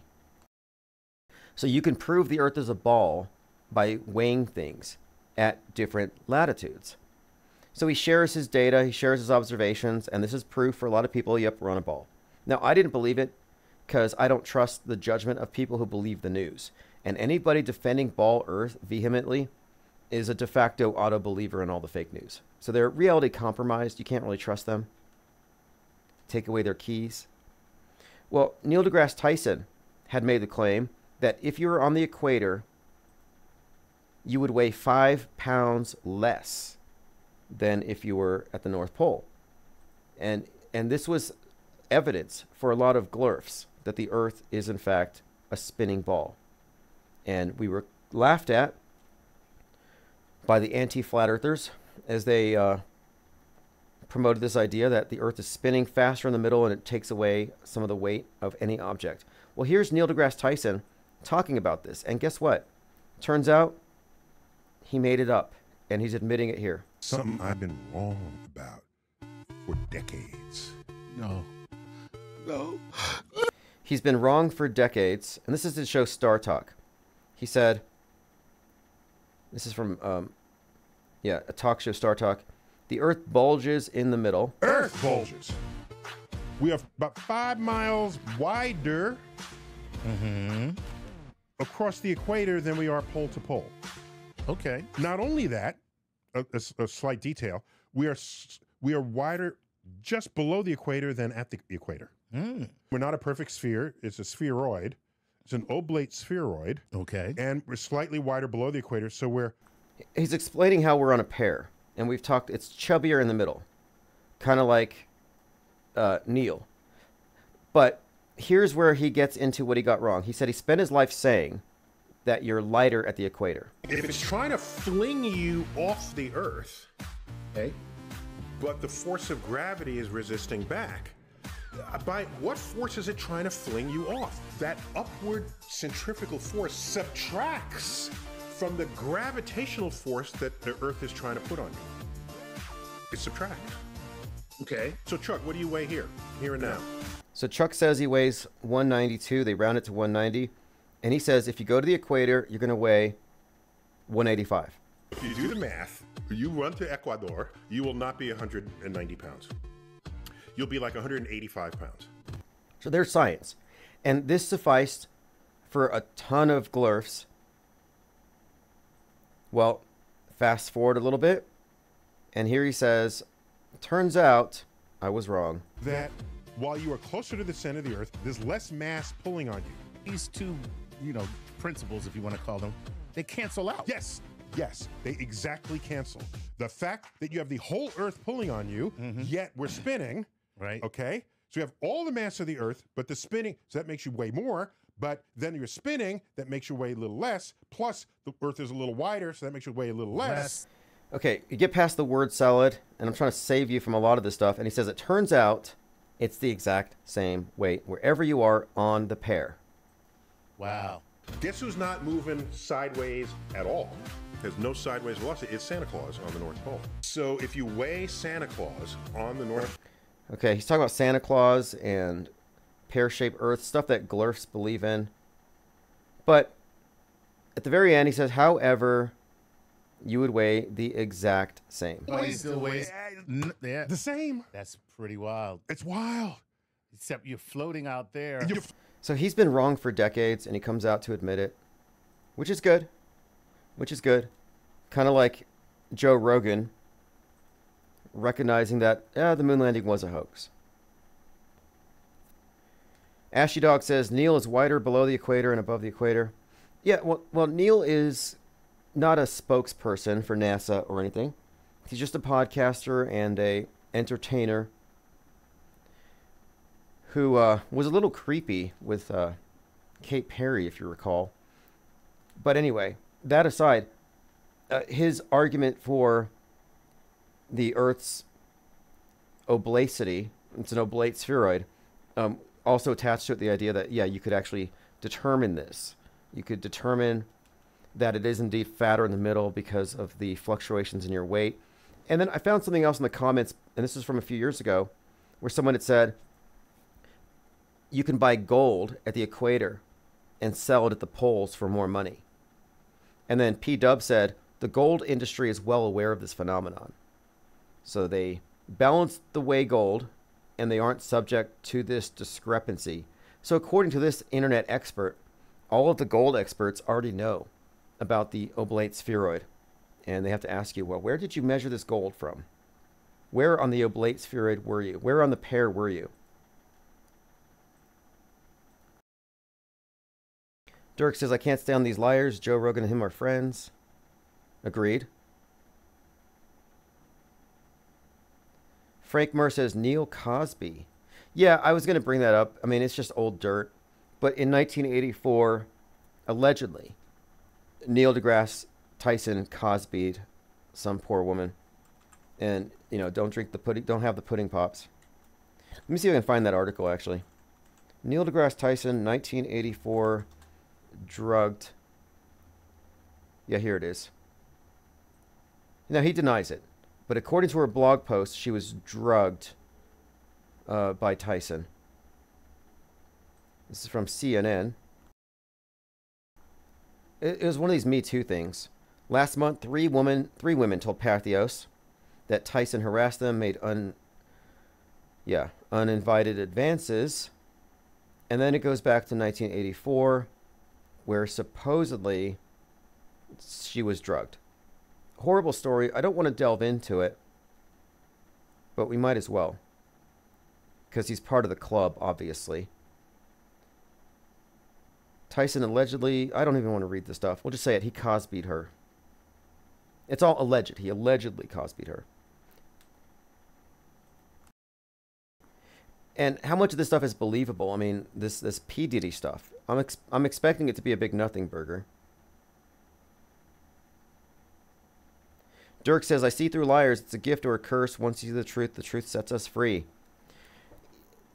Yeah, my only complaint, it's not even a complaint, but when you see through the deception, in some ways, it's almost like a spoiler. Like you're watching a movie, you get spoiler alerts. Well, we have spoiler alerts for the world stage. Like when Trump was shot, we were live at the time. We were talking about it. And like, oh, just as we expected. And I didn't have any kind of a reaction like I would have if I didn't know it was all fake. So we're getting spoiler alerts for the world stage. Spoiler alerts for what's coming next. And so in a way, it takes some of the suspense out of it.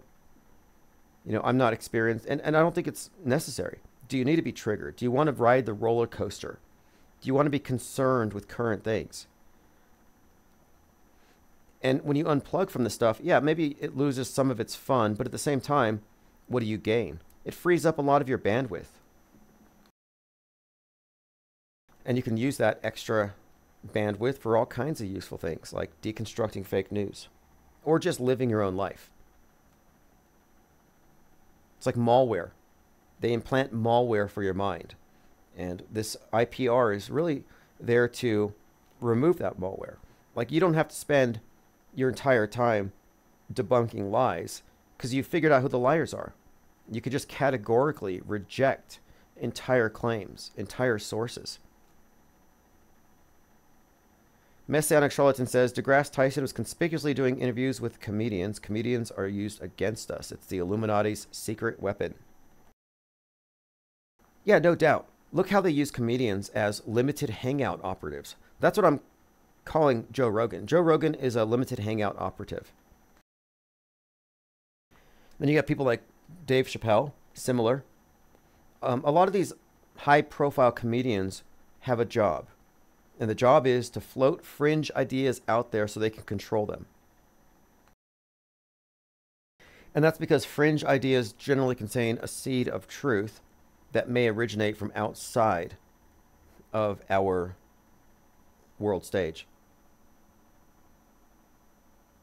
Thank you very much, Ted Stryker 2112, for keeping gas in the think tank.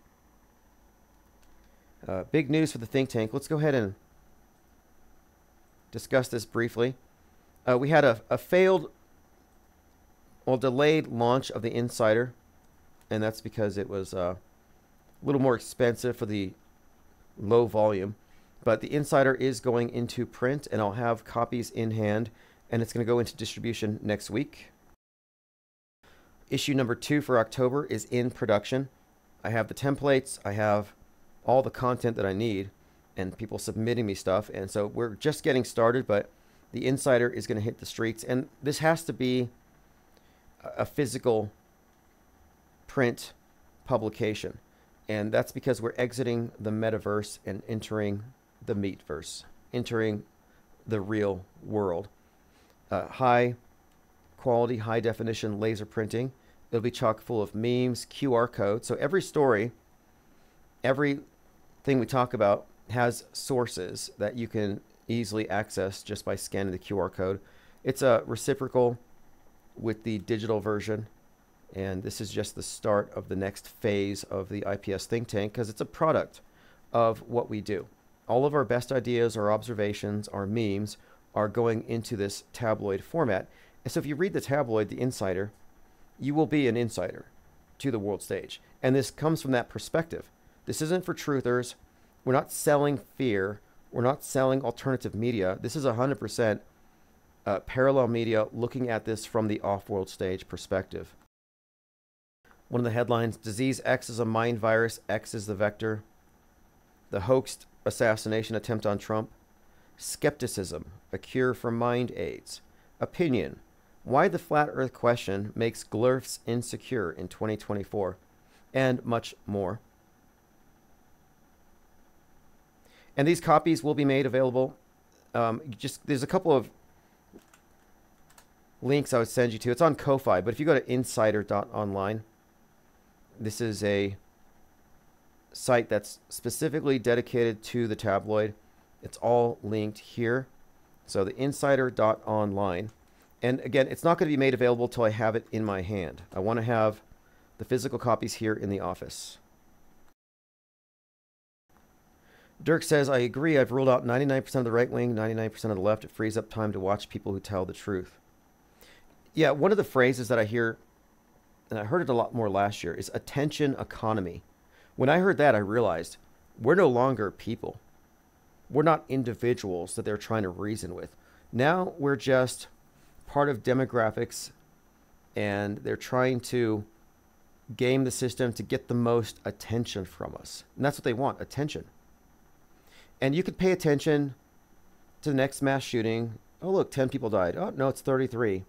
And the shooter is mentally ill. Like, you could sit there and you can watch it, spend all your day believing it's true, looking for holes in the story, or you can recognize from the outset that it's a psyop and look for evidence that would suggest otherwise. So we arrive at our assessment that it's a hoax, and we can move on. We don't give them the benefit of the doubt. We don't accept the burden of proof. So it frees up a lot of time. And we know what to look for. But more importantly, we save our most important resource, which is time.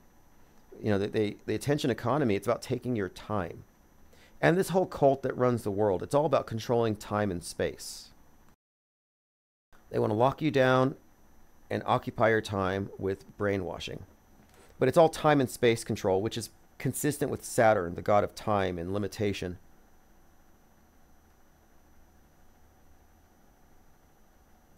Messianic Charlatan said, DeGrasse Tyson interview you spoke of was with comedian Chuck Nice. I wonder what became of him. Seems like the Lie World Order recruited him to numb us with lulz. You know, I think they did something with Fly Me to the Moon. I look at Fly Me to the Moon as a PSA, where they disclosed that the moon landing was faked, but they did so in the context of a rom-com. So it's a romantic comedy, so you can't get mad at them for saying that it is all fake. Fly Me to the Moon, 2024 American romantic comedy drama. I watched it. It's bad, but it does contain a lot of clues about how they make history. It's almost like Duper's delight to the whole thing. I would actually say it's kind of a terrible movie. I mean, I guess it's funny, but not really. Because Scarlett Johansson is a manipulator, and the guy's a game player. Like, they're basically, both of them are, I don't know. It's just, it's a romantic comedy. Make of it what you will. But it did have some predictive programming for Boeing. But Scarlett Johansson is an interesting character. She was in Asteroid City. And in Asteroid City, this main character is basically Stanley Kubrick. And it has references to faking the nuke, fake aliens, fake everything. But the world of fakery. You have the Stanley Kubrick-like character who falls in love with Scarlett Johansson. And the fact that she's in this movie, Fly Me to the Moon, about faking the moon landing, and then Asteroid City with Kubrick, and in Fly Me to the Moon, they make references to Kubrick several times. And there are layers to this actress. We should look into this one as well. We talked about Margot Robbie and how all of her roles led to Barbie, led to this archetype that they were building up, this Horror of Babylon, the pink and the esoteric meaning behind it all. I called the Barbie movie a pink mass. Kind of like a black mass. You know, the idea of a black mass, a satanic ritual where they were desecrating symbols of the church and freeing themselves from its constraints. Well, with the Barbie movie, it opens up where Barbie shows up as a giant monolith, and all the little girls are being told about how motherhood is drudgery, and they take their little baby dolls and they smash the heads against the rocks, and they embrace Barbie Land. Or Barbie Land is Babylon. But Barbie Land represents a life of pure selfishness with no need for superfluous males, the Ken dolls. But more importantly, what you're seeing there is a pink mass. It's a black mass. It's the destruction of icons, of motherhood, of the mother-baby bond. And they're destroying it in a very grotesque way to free themselves from that bondage and embrace this other thing. Very much a part of the sexual revolution and the mainstreaming of the satanic ethos, all done really since the 60s, but in this movie, it was introduced through this idol worship. But like the Margot Robbie, Scarlett Johansson is one of these actresses that we should probably study. In Fly Me to the Moon, she shows up wearing pink. The fact that she was Scarlett, her name is Scarlett, also highly significant in this context.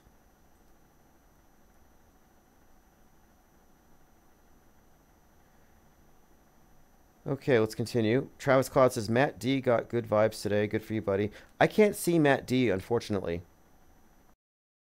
Messianic Charlatan says, Lore Lodge podcast says, flying to the moon is easier than filming a fake moon scene. Yeah, that is the dumbest argument in the world. Lore Lodge and others have said this. They said, it would have been easier to have just gone to the moon than to have faked it. That's unimaginative and it's lazy. And it's like, well, I don't know about that, because all the science fiction that we see is better than what NASA provides. But what's more, that argument is kind of it's suggesting that they couldn't have done it at the time with the level of filmmaking. And there were people who said, in fact, Stanley Kubrick's daughter, she said, Stanley Kubrick didn't fake the moon landing. It would have looked a lot better, is what she said. Which is not a good argument either. Very dumb argument, but Joe Rogan countered that. Joe Rogan was talking to Matt Walsh about this, and Matt Walsh made the same argument. It would have been easier if just to have gone to the moon because so many people would have been involved in faking it. And Rogan was like, no, it's not true, because I don't even think it's possible to go to the moon. That the argument that it would be easier to fake it assumes that's even possible to go. Which is a great point. It builds into the argument that's even possible to go.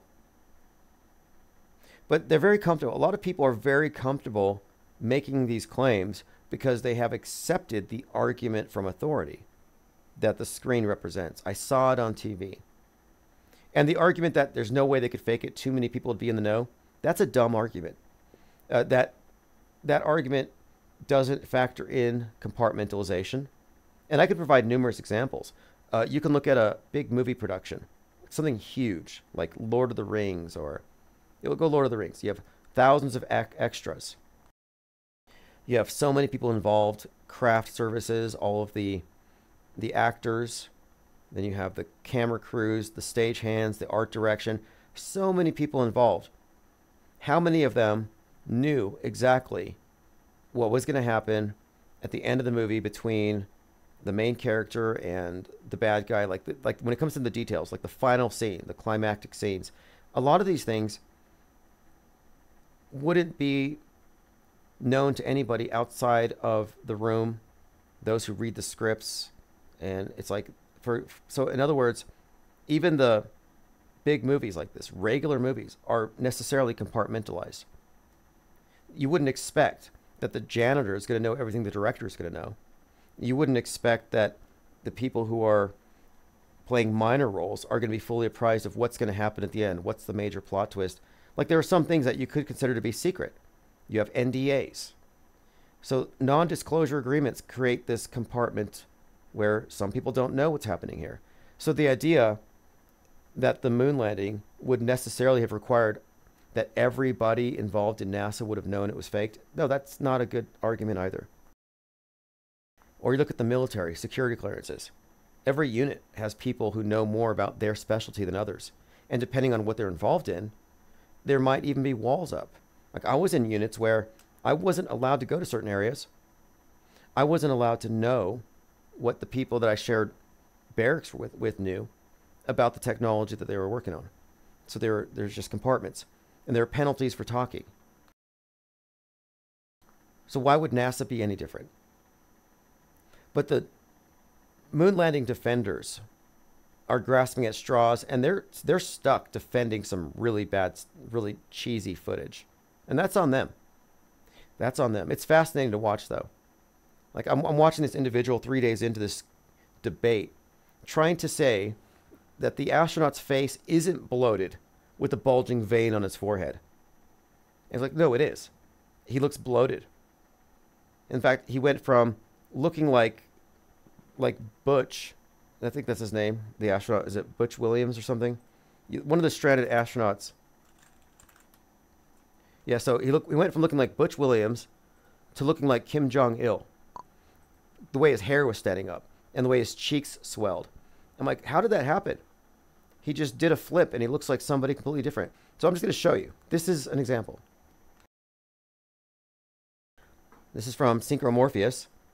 Compare his face when he's, quote, right side up to when he's, quote, upside down from the viewer's perspective. On the left, bulging vein, red, eyes slanting upward. Look on the right. The eyes are level. Coloring is normal. No vein. This is the same person, but we're debating 3 days in with this individual who goes by Stanley. He's completely anonymous. I think it's McToon or some other glurf behind a sock account. And they're stuck with this. They're stuck having to say, no, man, 2 + 2 is 5. These look exactly the same. You're crazy if you think there's a difference. No, if I woke up one day and I had a big pulsating vein between my eyes, I would notice. I wouldn't tell people, you're not seeing anything. Your eyes are lying to you. No, it's like I got a big pulsing vein in the middle of my forehead. That's a problem.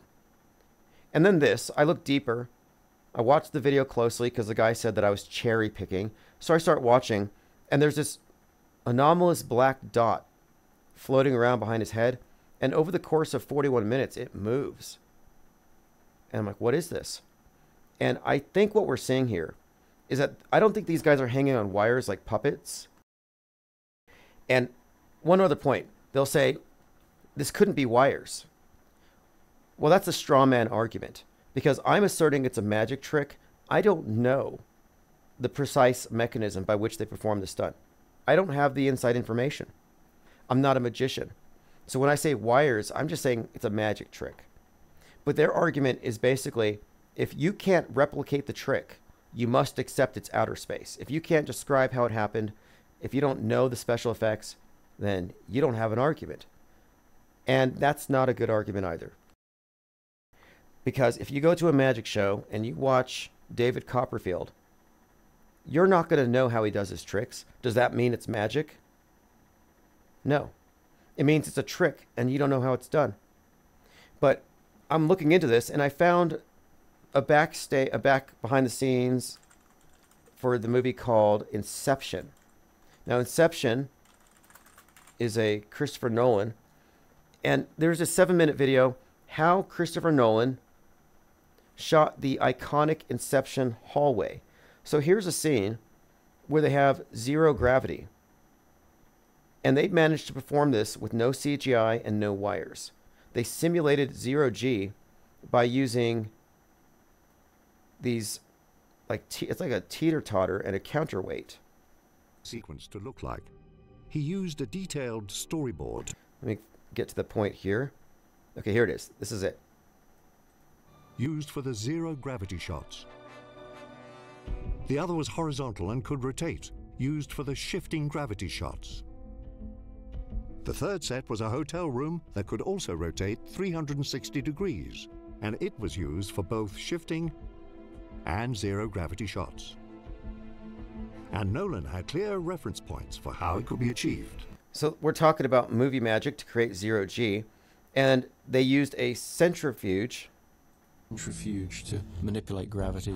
It's been done on various films, most notably Kubrick's 2001. And I like the idea of repurposing that technology and really do something that could be completely in camera in a way that I hadn't. So this is similar to what they used in 2001, but he goes on. I'll see if I can find the part with the hotel room where they used a teeter-totter rig, and they were able to create zero G effects without use of any kinds of wires or any kind of CGI, and it's actually quite simple.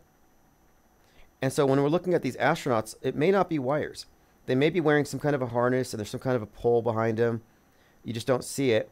But I think what we were seeing was likely some kind of artifact from the harness or whatever mechanism they're using to have these individuals look like they're floating. Here it is. The vertical hallway set, the actors could be suspended on wires and appear as though they were floating through zero gravity. So there is a wire system where it's like on the lower back, so they could be wired, and they may not be upside down. See, it's all about how they rotate the stage behind him. Here we go. This is where he talks about how they didn't rely heavily on CGI. The only real use of CGI in these scenes was to paint out the wires and fill in parts of the set. So painting out wires. And I think behind the astronaut's head, I think what we have here is some part of the wire wasn't painted out. So the wires are there, but they're using chroma key to delete it. And somebody screwed up, and a little tiny dot was visible for the entire 41 minutes.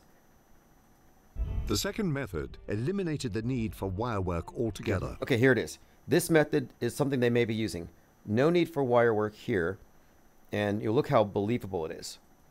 Instead, the actors rode on a rolling counterweighted rig, similar to a camera dolly or child's seesaw. So there you have it. It's like a seesaw, and this device allows them to simulate zero-G with no wires. It's called the seesaw rig. And I think it's important to go look at these behind the scenes and how they perform these various tricks, because what we're looking at when it comes to the mainstream news are special effects and magic tricks. So you have to be apprised of the technology that they have to fake this stuff, or you might fall for the default explanation. Nolan used the same technique in Interstellar. This allowed the actors to be floated up and down or side to side for more precise close-up shots. So this explains how you can have videos where the astronaut is floating through the ISS for long periods of time. This is how it's done between this and Hairspray, but they're using this seesaw rig. Very simple, actually. It's not like they're marionettes on wires doing some kind of acrobatics, but what you don't see are the components of these rigs that they CGI out of the picture.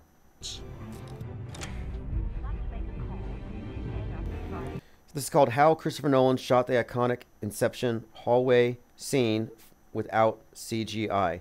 A final touch to simulate zero-G was the costumes. He says, you don't want the gravity of reality to give away the fact that this is all happening.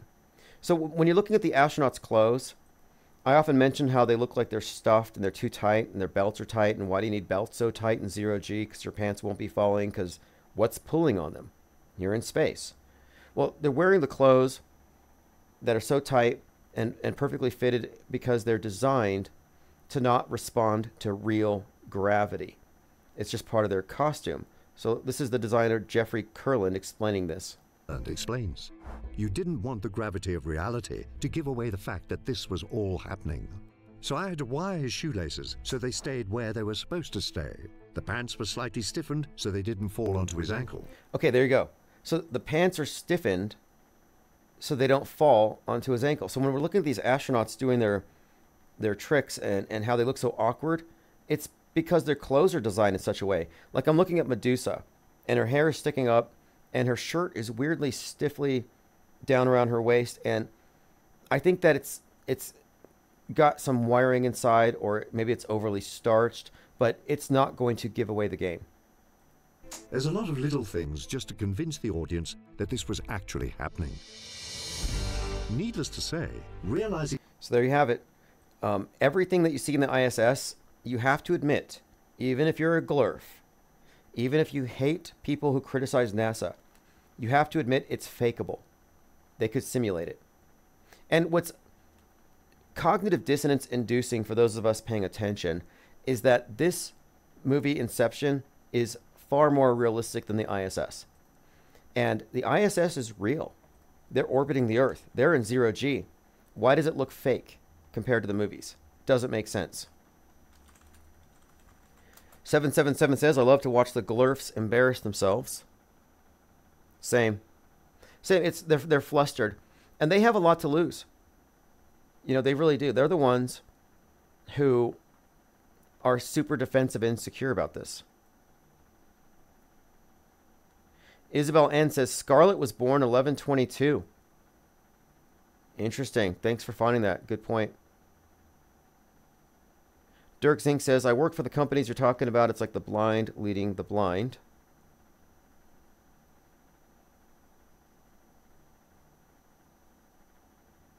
All right, moving on. Travis Cloud says, I'm sure there's a pretty good scientific explanation for the black dot. Well, the glurf I was talking to about this said, it's a dot. I'm like, well, what is it? And he kept trying to minimize it. He's like, well, it's proof that they're in space because it's floating. I don't know what it is. And I'm like, well, no, it doesn't exactly make your case because I said it was like on a pendulum. Because if you watch it over the 41 minutes, it stays within a range. So there's something limiting it, a string, a cord, a wire. But in no way does it reinforce the idea they're in 0G. In fact, it works against it.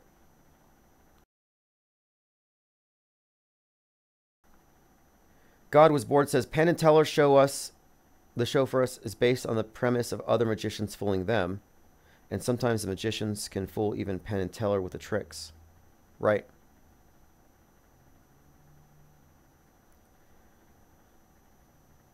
"777 says it's a black hole.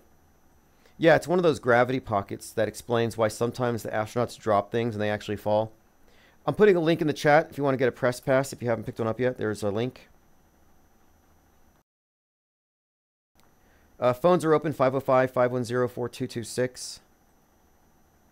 We talked about Zuckerberg and the bread and circuses and how he stole his hair from Augustus Caesar and how thumbs up, thumbs down, measuring the attitude, the feelings of the mob is ultimately what it's about. We're talking about other things like AI being used to censor people in a way you can't combat. And then this, The Parasitic Mind, a book I just started listening to, promoted by Elon Musk. And it introduces the concept of the woke mind virus. That's where Musk got it from. So it's a playbook, it's an agenda, something to pay attention to. Yesterday we talked about this, that the guy that shot up Trump National Miami, that guy, he had an American flag, he went into the lobby of the golf club, and he shot a chandelier before the cops shot him and took him into custody. Turns out that this guy who went in there to kill Trump in 2018 was one of Puff Daddy's sex slaves. It's from the mirror.uk. Sean Diddy Combs' inmate claims he was rapper's sex slave in a resurfaced clip. So I looked at the story, and then later I found, oh, this was the guy that was arrested for opening fire inside of Trump National Doral, Miami. I don't know what the overall connection there is, but there's something. And then this is, again, problematic. 1 in 6 young people think the earth is flat because of the influence of TikTok, the influenza, TikTok mind flu. Mind viruses from TikTok have infected the youth in France. And now 1 in 6 between the age of 11 and 24 think the earth is flat because they caught a mind virus. This is problem, reaction, solution.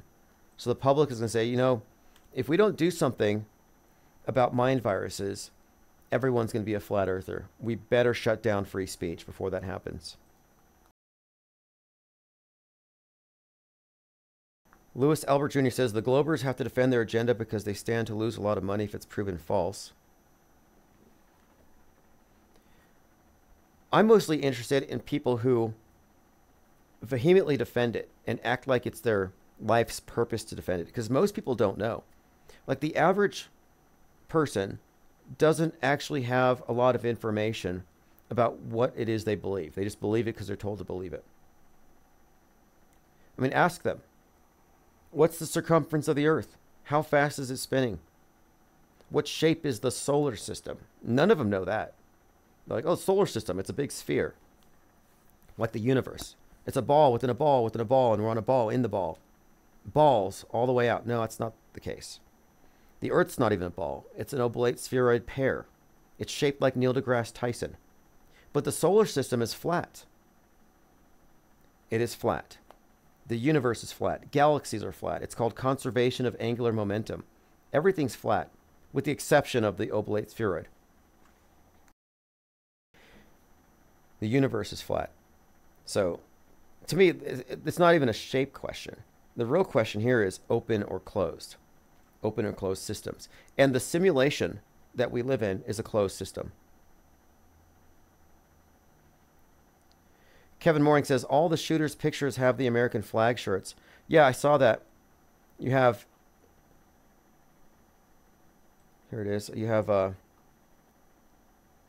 Thomas Crooks, and he's next to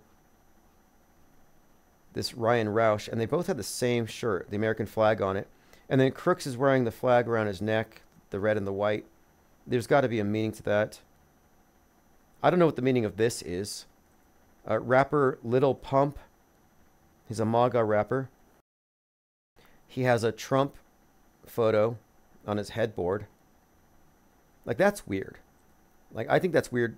It'd be weird for his girlfriend, I think, too. Like, it'd be just kind of weird.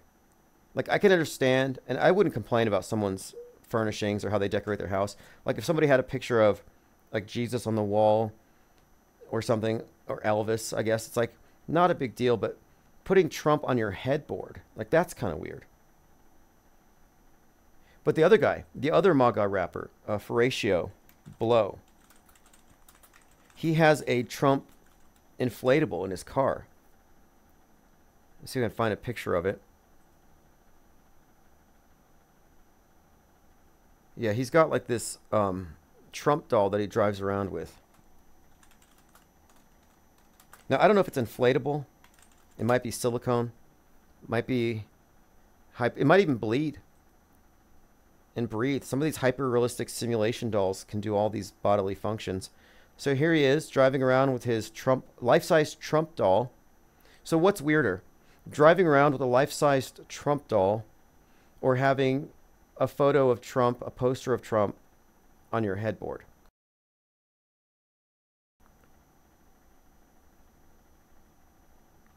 Okay, let's see. Lewis says, why do you think it's a closed system? Curious. Well, it's a closed system as in, okay, well, the globe model is a closed system, meaning that the atmosphere is basically the boundary, but there's everything that is in the world, everything that we can access and touch, everything is contained within this sphere.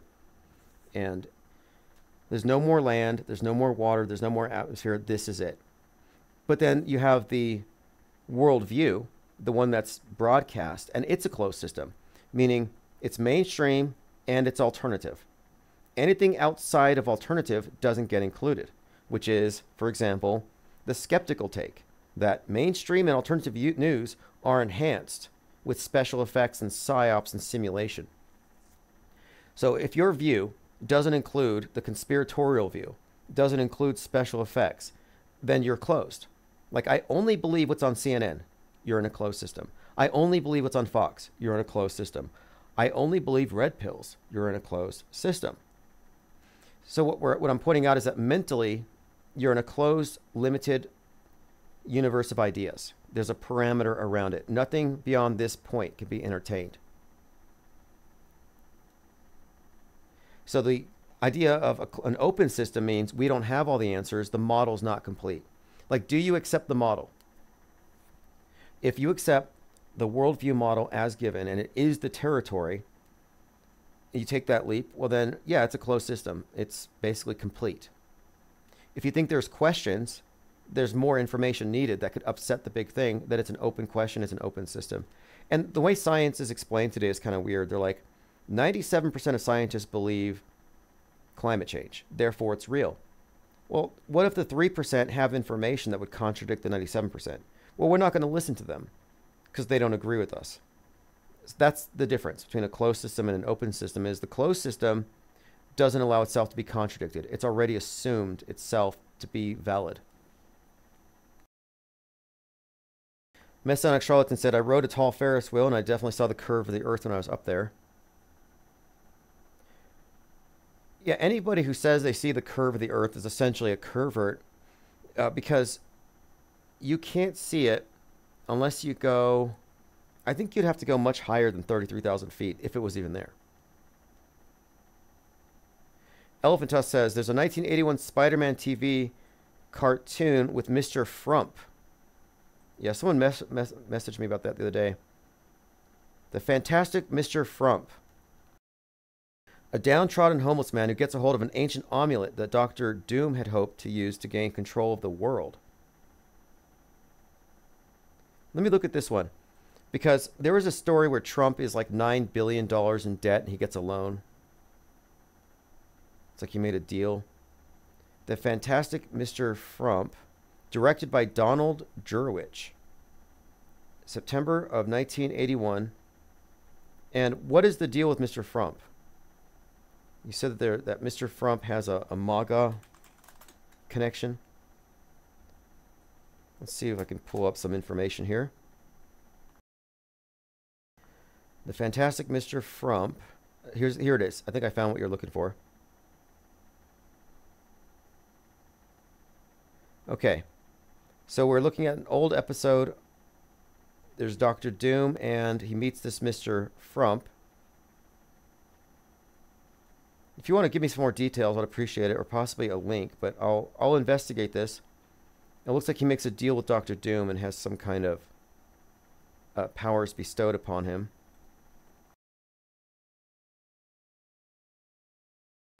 Messianic Charlatan says, Rosie O'Donnell turns male MAGA rapper. Didn't see that on my 2024 predictions. Yeah, a number of people have said that Horatio Blow looks like... There she... In fact, I tweeted this at him. He didn't block me for it. But some people thought maybe Rosie O'Donnell was LARPing as a MAGA rapper, which would be hilarious if you think about it. And she would. She'd have an incentive. I mean, Trump called her a pig on TV.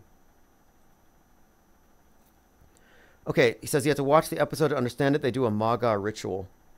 And let's not forget, MAGA is the feminine form of magus. It means witch. Sorceress. And the Whore of Babylon was a sorceress, described as a sorceress, a witch.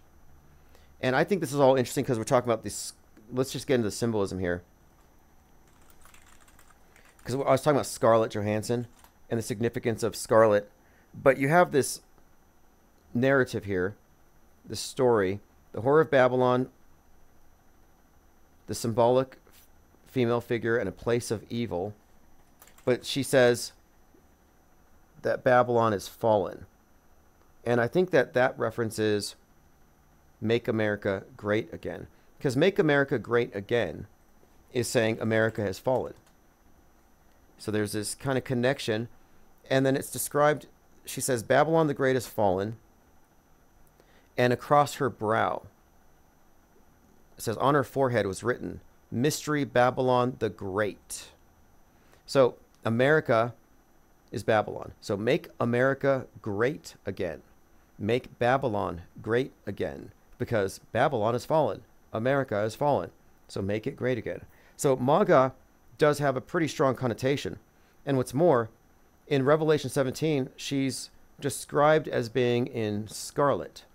So you have a scarlet hat with MAGA on the brow. So you put it together, make America great again, make Babylon great again, Babylon has fallen, scarlet across the forehead where MAGA is written. So the MAGA hat is right out of Revelation 17:5. So it's kind of fascinating because you have the Antichrist Trump stuff, then you have the Whore of Babylon Trump stuff. None of this is coincidental. And then, of course, the scarlet is brought back with the Thelemic cult, where they reintroduce the goddess as the Scarlet Woman, as they call her Babylon. And that's why it's highly significant that Scarlett Johansson and other actresses tend to embody this archetype. But, you know, the color is described as scarlet. However, pink is the next level of interpretation. Like, it goes from the description of scarlet representing the goddess in red, and the god, the beast. So it's the god and goddess, Babylon and beast. But the god is represented by white. So scarlet and white. And what happens when you mix the two? You get pink. And pink has esoteric significance in this context. That's why we talk about Margot Robbie and Barbie. It directly connects to all of her other roles and the color symbolism. So color symbolism is a huge part of this meta script.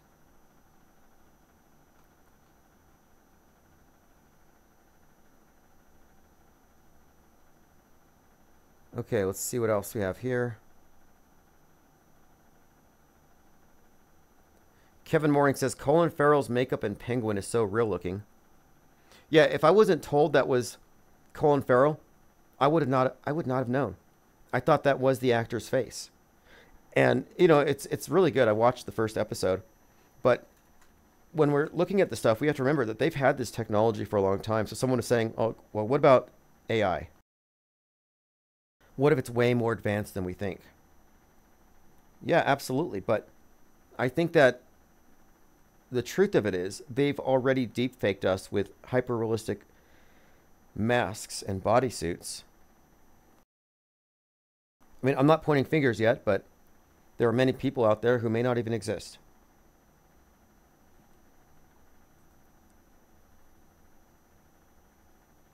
Deprogrammed Truther says something has to be in the Penguin series. Who the hell asked for a Penguin remake?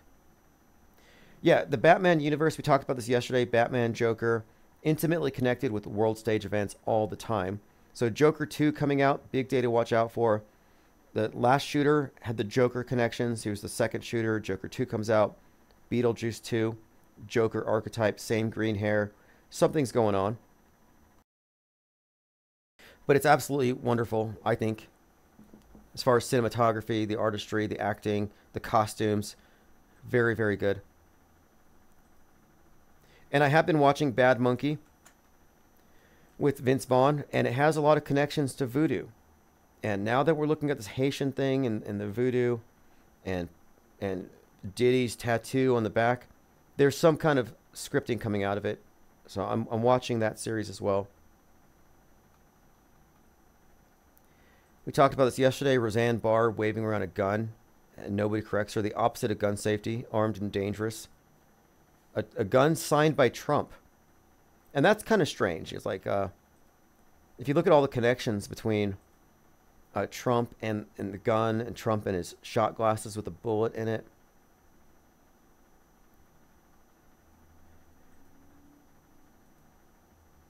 Okay, phones are open, 505-510-4226. Anything really, it's open topics. I'm kind of just going over the past week as we go deeper into this. Neil deGrasse Tyson backing down on that claim. That's big news. Elon Musk backs down. Not a surprise. All gas, no brakes. This is good. Look, this guy's leftist. He's kind of an unfunny comedian. However, this is good. This is reality testing. This is what we did with the empty hospital phenomenon. So this guy from All Gas, No Brakes goes out to Aurora, Colorado to see if there's any evidence of gangs taking over. And he found nothing. I'm good. How you doing?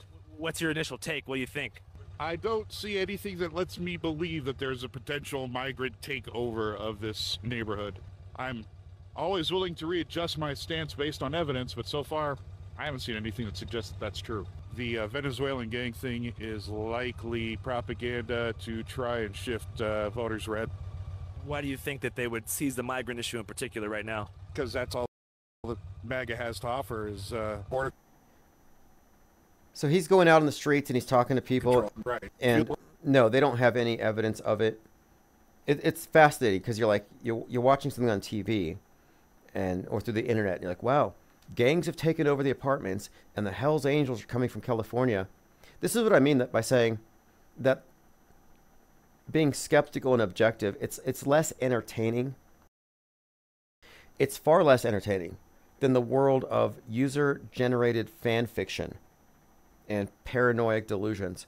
Like the people who believe this stuff, like, oh, these gangs are coming from across the border because the border is open, but luckily the Hells Angels are coming. Like, that's a very entertaining world to live in, but it's fiction. Like you're living in a movie. I don't live in a movie. If you believe the moon landing, you live in that movie. If you believe 2020, 9/11, the post 9/11 world, you live in that movie. These are alternate reality games.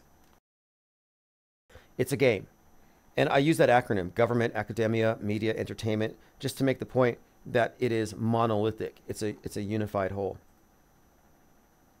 Ted Stryker says that interview could be staged. It could be. It could be. But there were multiple interviews, and he went around. Those all could be staged. That is true. This guy could be a plant. All gas, no brakes could be running damage control.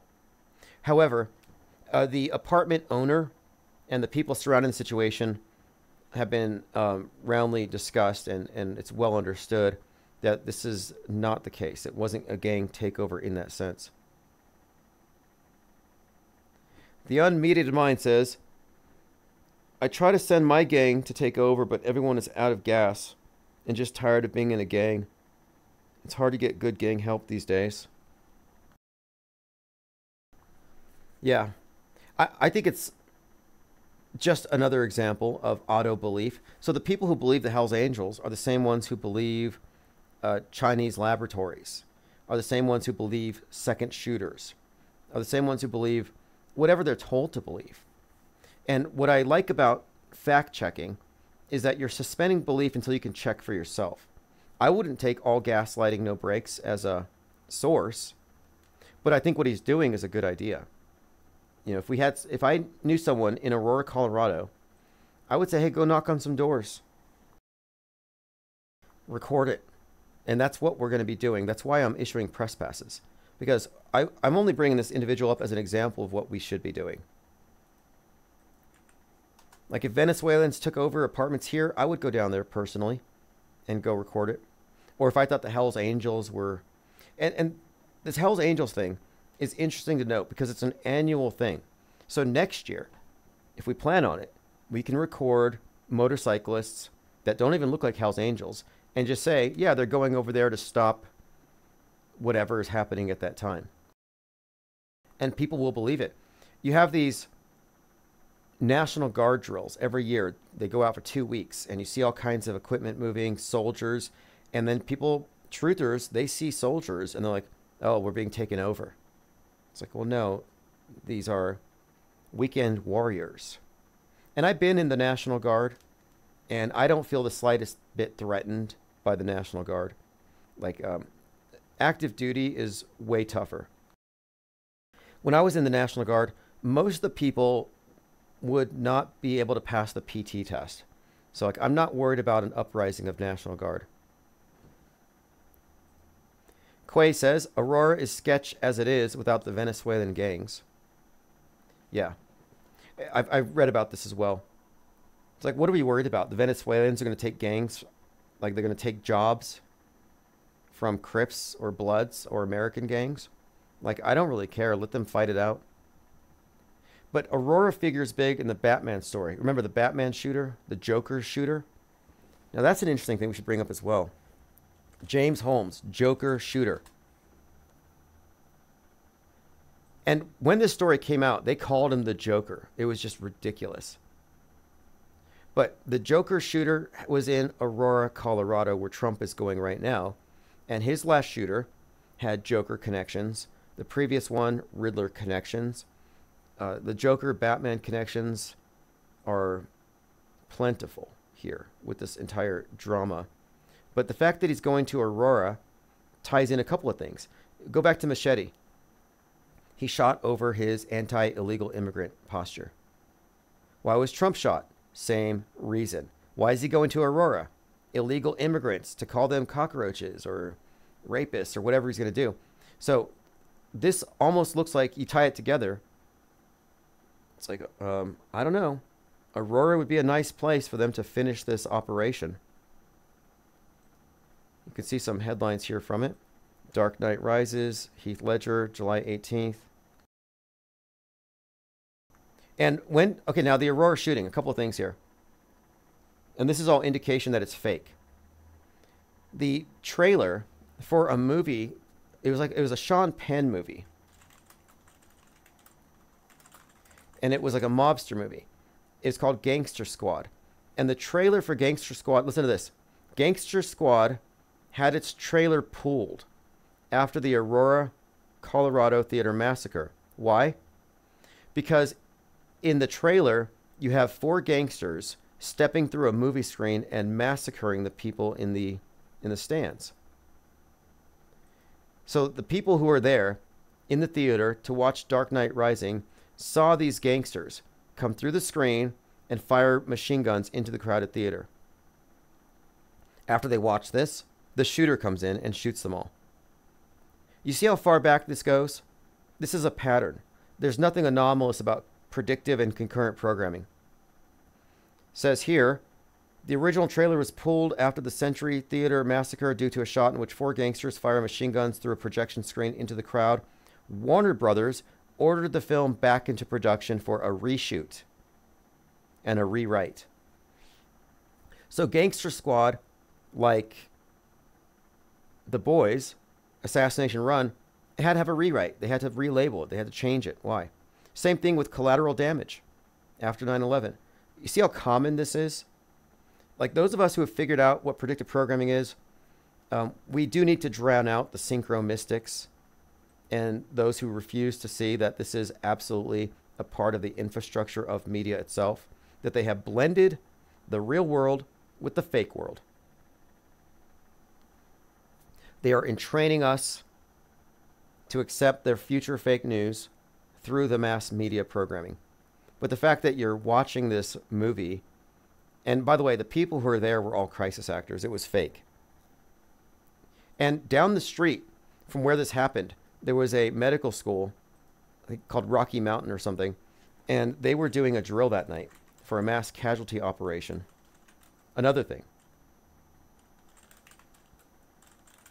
I think it was called, yeah, I think it was Rocky Mountain. Let me double check that. But yeah, there was a drill, a concurrent drill going on. Medical students benefit from active shooter drill at Rocky Vista University College. But it was just down the street, is my point. And this is typical. Look at this one. Real life shooting imitates training exercise. Here it is. The tragedy that, this is from the Denver Post. The tragedy that played out in Aurora Friday was, oh, this is ironic. This is good. Normally these are eerie coincidences. This is ironically paralleled. The tragedy that played out in Aurora Friday was ironically paralleled as a classroom learning experience in a medical school. This is called the College of Osteopathic Medicine, was in the middle of holding a specialized class in disaster support for 150 students. So you have a mass casualty operation. Now listen to this. The irony is amazing, just amazing, says Rocky Vista Dean, Dr. Bruce Dubin. They're trained to respond to every type of disaster, and the shootings in Aurora were incorporated into the teaching Friday. So this is, again, an example of a coincidental drill happening alongside a real event. There were 88 drills on 9/11. Look up the NRO, 88 drills. That's a lot of actors.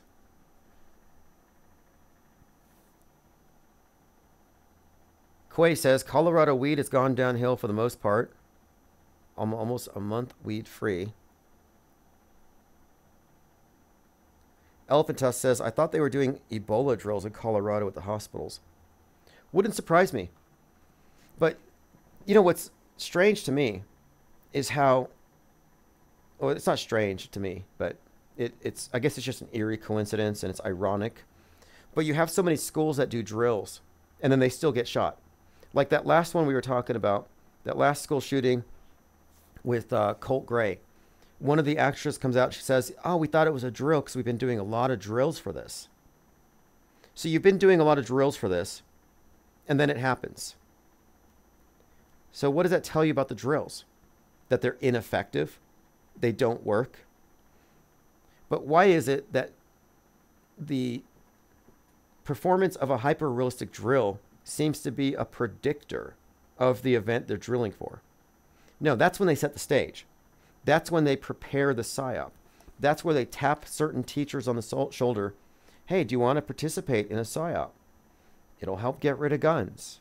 This is when they recruit. This is when they get their agents in place.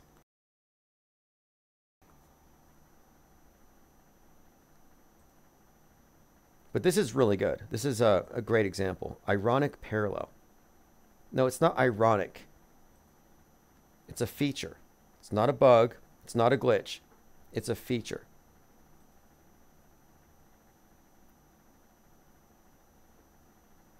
All right, let's see what else we have here.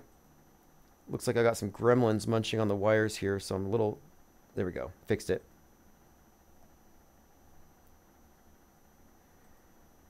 All right, we talked about Nicole Simpson. She's convinced that Trump's going to get it. She's giving a eulogy. I don't know for sure, but I have a theory. I don't think that they can tease this out for one more year. I don't think they can drag this out. Like, are they going to shoot Trump or aren't they? Like, how long can they keep this going? He's 78. He'll be 79, 80. It's like nobody cares. I don't think it has that kind of an impact. Nobody cared about the last one. And they're teasing it out too long. So it makes more sense to me that they have to finalize this sooner than later. And I'm not making predictions, although predictive programming says it's going to happen, as far as dates. However, I don't think you can ignore the fact that Joker 2 comes out on 10/4. And when Joker 2 was being filmed out there in front of the courthouse where Trump was arrested on 4/4/2023, they were filming a riot scene. And people thought that the riot scene, that it was actually, that they were calling for Trump. So there was already this confusion where you have people outside the courthouse calling for the Joker. Look, Joker 2, and look at this, they say it in the Washington Post. Joker 2 filming collided with the Trump indictment. It collides. I said they merged the two. So the monolith, the Kubrick symbol, represents, in my view, the monolithic worldview, the big screen. It's a movie screen. But when you look at 2001, A Space Odyssey, you see the monolith and you see the sun and the moon merging.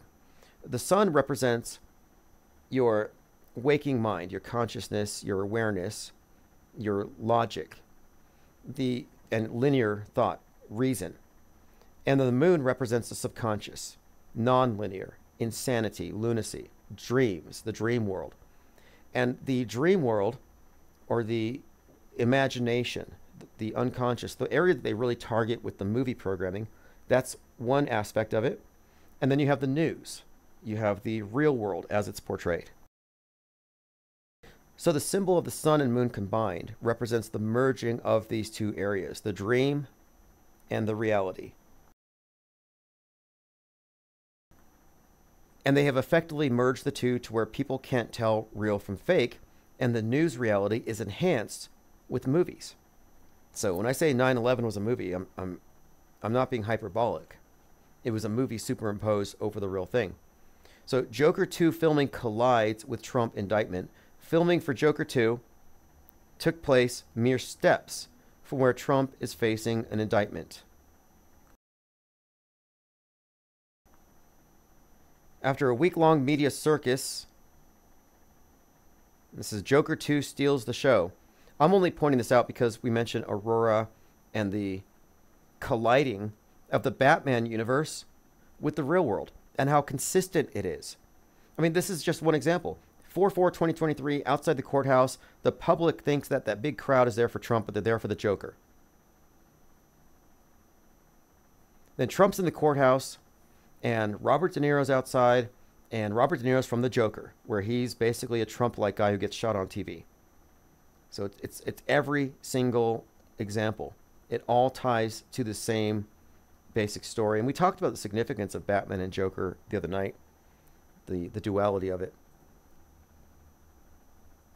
By the way, another channel update. I noticed that Fakeologist has been taking clips and uploading them onto FakeOTube. And if you haven't been to FakeOTube, I'll put a link below. I recommend that you subscribe and become a member of his site. There's only so many of us who are engaging in media skepticism at this level. You have to join JLB, johnlebon.com. You have to follow Fakeologist and IPS. We are the cutting fringe.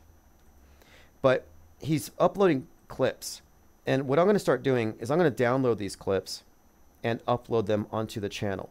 And if any of you take out clips that you find interesting or phone calls, I will upload them on my channels. Diana Sal says, when the Insider comes out, will you sell 10 packs? Yeah, I'm definitely interested. In fact, one of the points of the press pass carrying network, the whole IPR Press Club, is for distribution nodes. So if you think you could distribute them, by all means, I will send them to you. And I have a few ideas on how to make this work, because it's not always cost effective for me to send stuff overseas, but I can find regional distributors. And I would be willing to send some out and even do so at something of a loss. In other words, I might lose money purchasing the copies and sending them, but I think there's going to be a high turnaround from you get a copy to become a subscriber. And I think that after this first issue, I'll have an idea, but it might actually be cost effective to have a certain amount of free copies handed out under the presumption that they might turn into real subscribers, which will make up the costs. So I definitely have that in mind. And if you want to be a distributor, just get a press pass, and I'll be putting new information out on the newsletter. Oh, like a paper route. Well, yeah, absolutely. I can think of 5 or more places here in town that would be very receptive to it, like waiting rooms in various dispensaries, for example. And the idea here is that these things are meant to spread mind viruses. So you see it, and you scan the QR code, and now you're in the mix. You're one click away, you're one scan away from being in the think tank. So I'm glad you're thinking that way, because that is the plan. And I'm looking at various marketing methods, like Jehovah's Witness. They leave little publications in laundromats, etc. And it's effective if what you put out there is intriguing and has good art. And we're getting great artwork. And so a lot of people are kind of Luddite when it comes to this new stuff, but look at the cover of the Insider. I didn't have to do very much to it, but the penguin with the burning head, yeah, this didn't take very long to render. And the idea here is eye-catching imagery.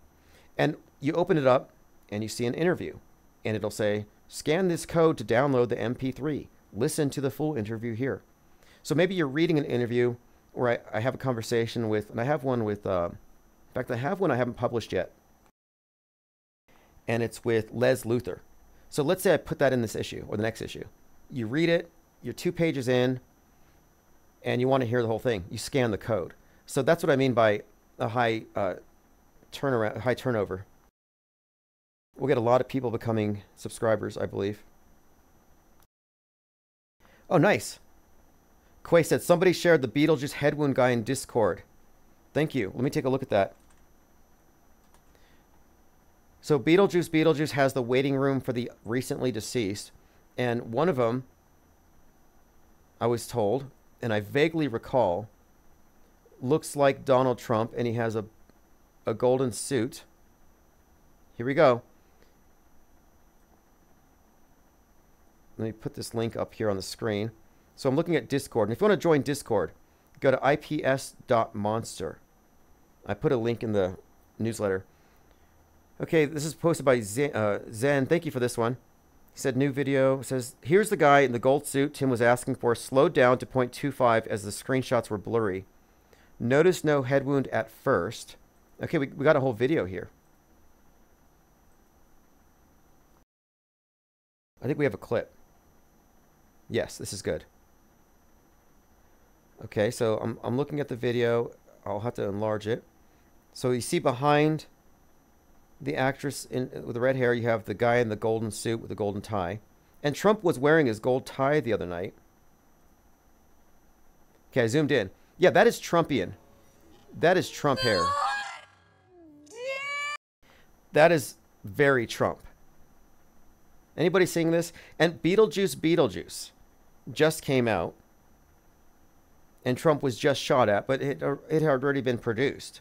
So this is also predictive programming.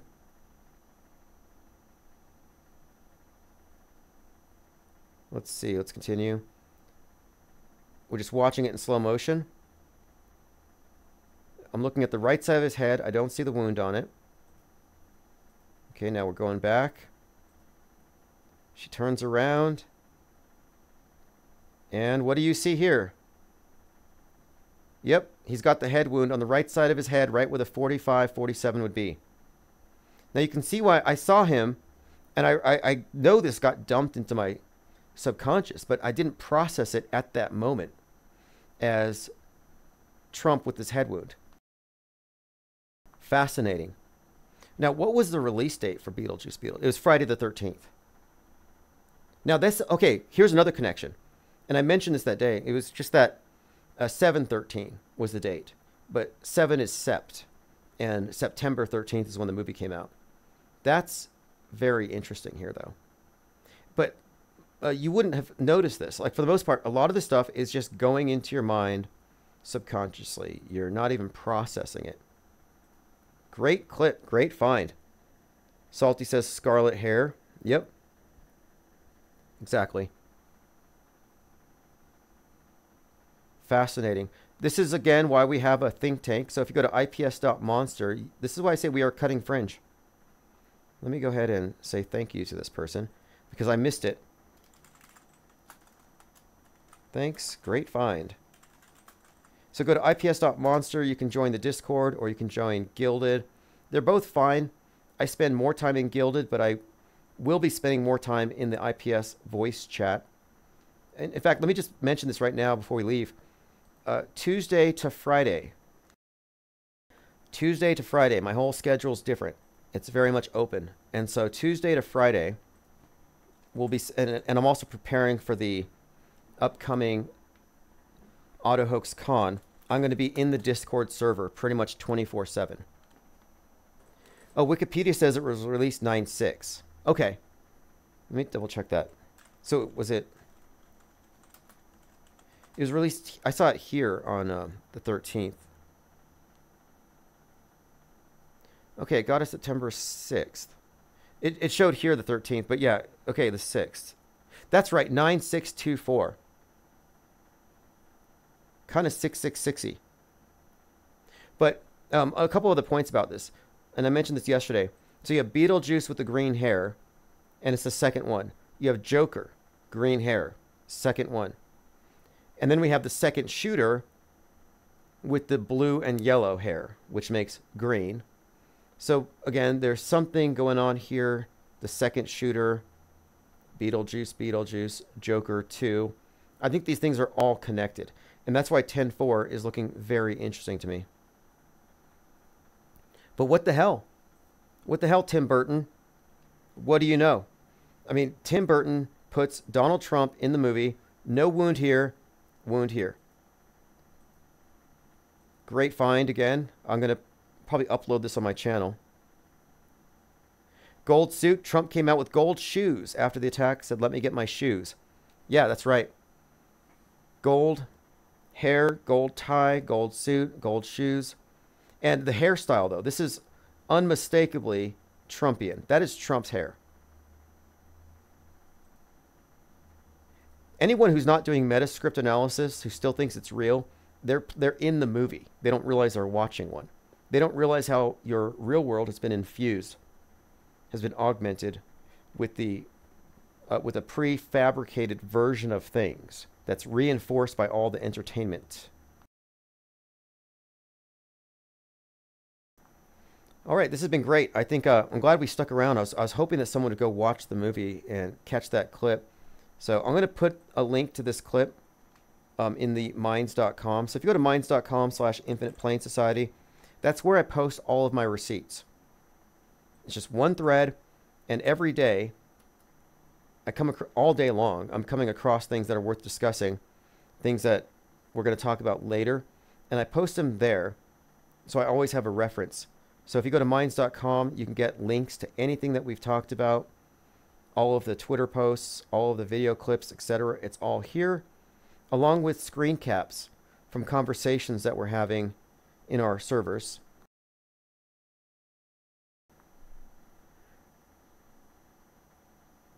Elephantus says Hollywood is dead, hence all the recycling. Yeah, there's a lot of recycling. Nothing new.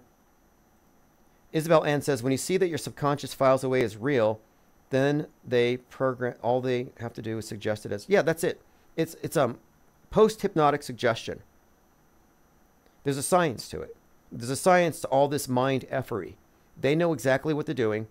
You just have to think about the approach they're making, they take here, is perception management and advertising, almost more than anything.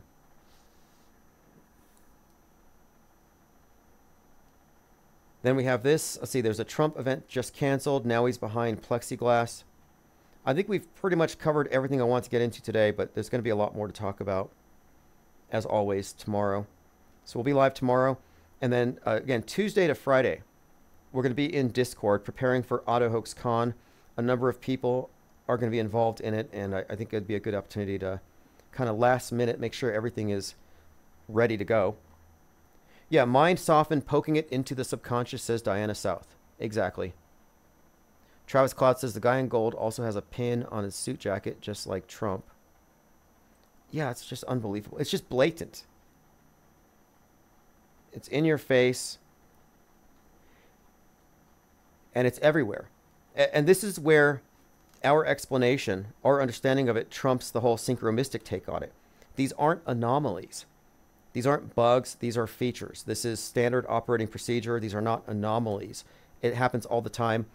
There's almost nothing more predictable than predictive programming. Like, you know they're going to do it. We predict it regularly. All right, thank you, chat. Thank you for subscribing, and thanks for all of your input here, getting all this information consolidated into one place. This is Chief Crow. The edge is in your mind.